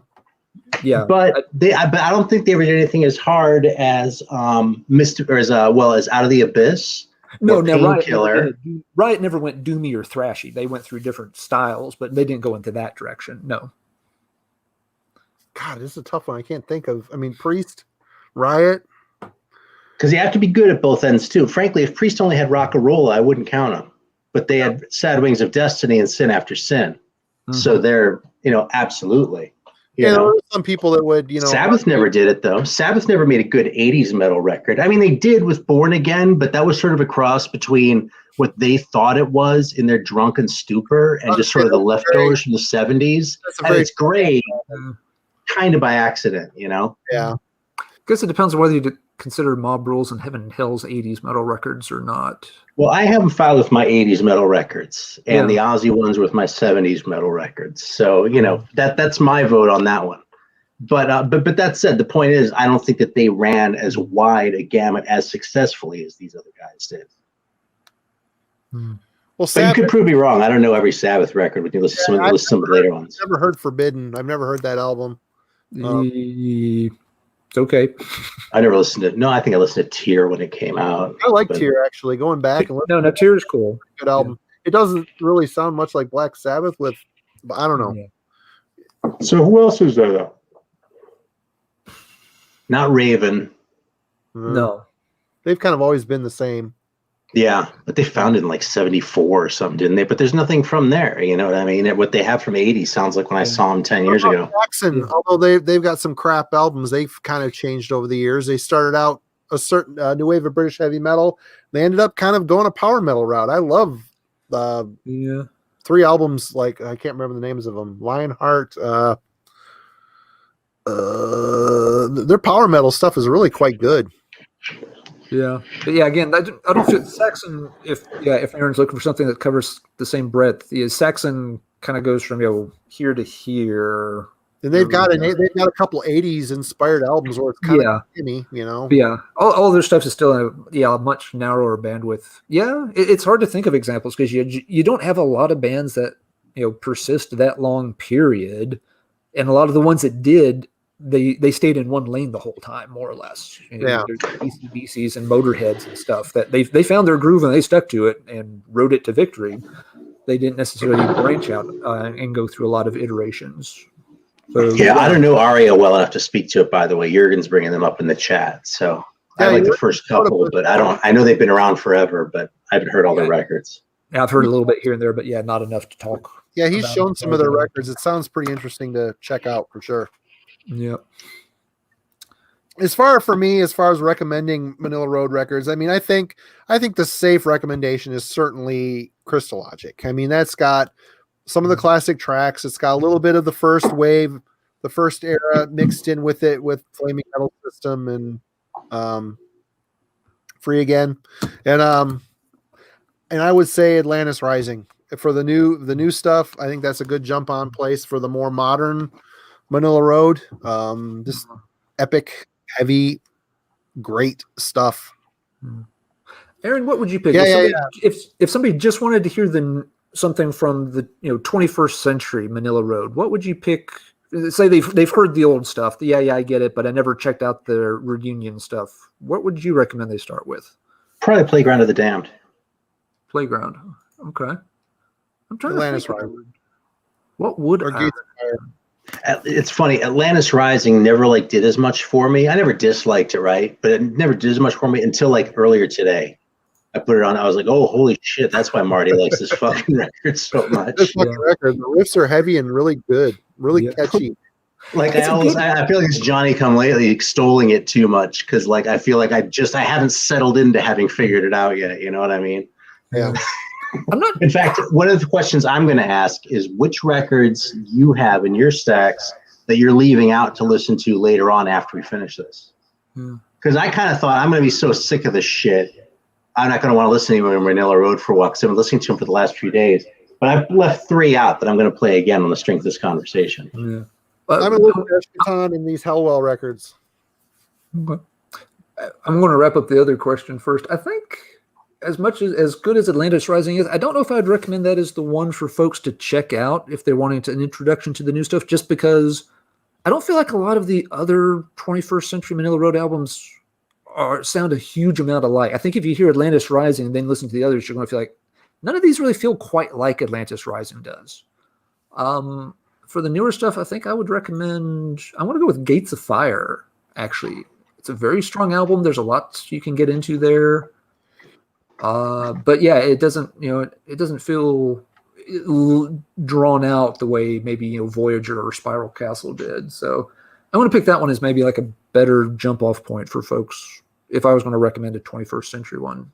So yeah, then in terms of records to leave out to play again, which ones you're actually going to do though? Not in theory, sort of. If there are none, then that's cool. If you go, man, I've heard enough fucking Manila Road this week.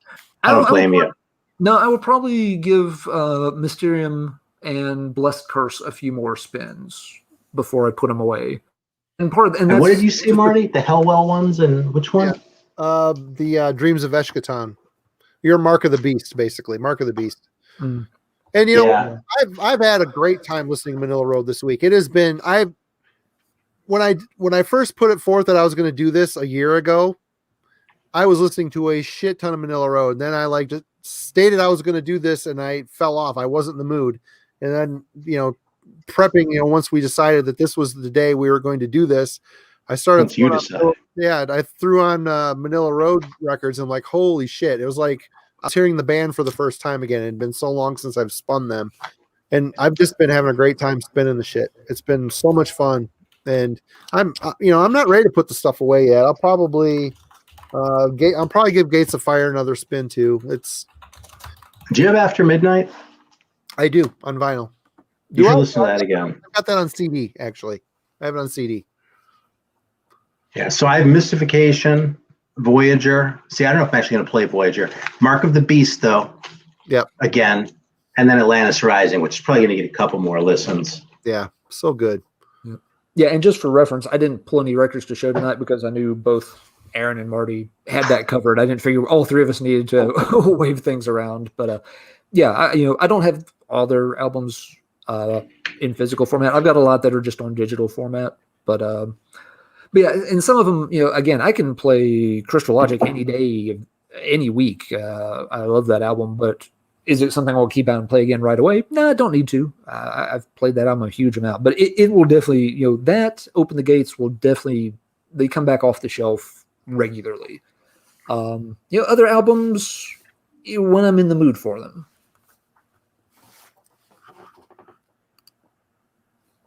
Well, I think we nailed it, boys. Yep, that's 2 hours. They said it couldn't be done. Well, I just want to thank you guys for helping me out with this, and it was a lot of fun. And thank you everybody that's been watching. Next week we'll see. I don't know. We've got a bunch of ideas for topics, and we're still plugging along. People seem to like them. We'll keep doing them, I guess. How are you looking for next week, Alan?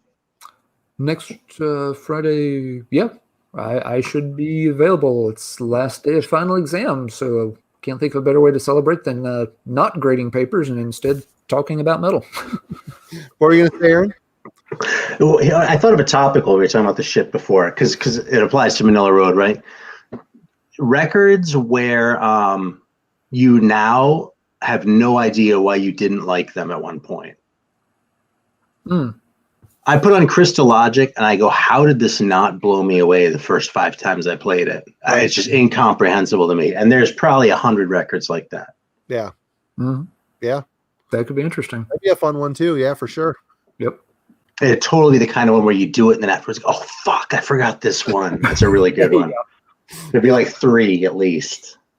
Yep. Because sometimes you forget that you didn't like it at first. It becomes just stuck in your brain. That's always been a great album. Then when you stop and it's like, oh wait, no, actually the first time I played that, I wasn't keen on it. Yeah, dude, like almost any great record, fucking Darkness Descends, fucking. I mean, I guess when I was a kid, I didn't really like Slayer, but I was dumb then. So but when I had developed taste that I can stand by.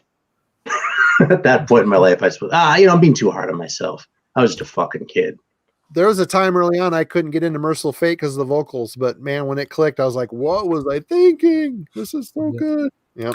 Yeah. Something that has always stuck with me, conversation, and this wasn't very long ago with Jeff Wagner, is that there's a time where certain music will click with you. Not everything's going to click with you right away, but there will be a time and a set of circumstances where things will click and where things will not click. He had mentioned, I don't remember what band we were talking about specifically, but yeah, I know he mentioned an example of, Motorhead, that it was a band he didn't get into a whole lot the first few times he heard Motorhead. It took him a few years, and then he's just like, I'm a moron. How did I not like this before? And sometimes it just takes time. You need to hear other things and, to put things, to listen through that right lens. I know, random example, the first time I heard the Sex Pistols, I'm just like, this isn't bad, but I can't grok this right now. This is something I'm not ready for, and I'm just going to have to come back and check this band out another time down the road. This isn't for me yet. I came back to them, several years later, and was like, yeah, okay, now is the time where I can appreciate this. I couldn't do it earlier than that. So yeah, I think we're all that way with different types of music. It happens to everyone. One of my dad's old record collecting buddies, he spent decades collecting 50s and 60s stuff, but he avoided a lot of the blues and heavier R&B side of things. He liked more the pop rock or doo-wop sounds. And then one day it just all clicked. And the next thing we knew, he was buying, every one of these, really old, R&B shouters he could find. We're like, dude, you've never liked that stuff. You've hated that stuff for 30 years. He's like, yeah, I was a fucking moron too. It's great.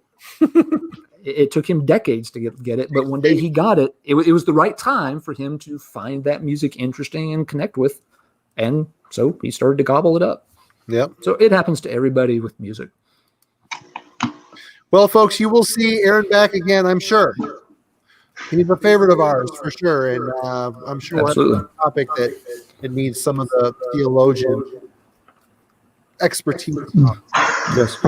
And to flex with records that no one has. Oh yeah, records aside, I mean, yeah, you were perfect for this topic. Absolutely, Aaron. Well, thanks. Yeah, I have spent a lot of time with this band. Don't get me wrong. The Vanna White poses there with the records did not hurt matters whatsoever. That was Yep. awesome. We should have a new wave of British heavy metal 45 off one of these days too, because I don't think anyone else collects them other than you. Oh, we could probably have some fun with that. One person who's actually brought that up before is that Ken from Ken's Death Metal Crypto said, if you and Aaron do that, please let me hang out in the cheap seats and watch. Maybe that's something we'll do sometime. That would be fun. That'd be fun. But I guess we nailed it. And thanks again, everybody, for watching, hanging out with us on a Friday night. And we will talk to you all soon. Oh, thanks, everyone. Subscribe to these guys. I've got the links to their channels in the description. And if you're just watching this and not subscribing to me, come on, throw me a bone. An old guy. Let's try to get to 5,000 this year. Wouldn't that be fun? Show Marty some love. He's definitely deserves and has earned it. I don't know if it deserves, but Aaron too. Absolutely. Absolutely. But we'll talk to y'all later. See ya. Everybody take care.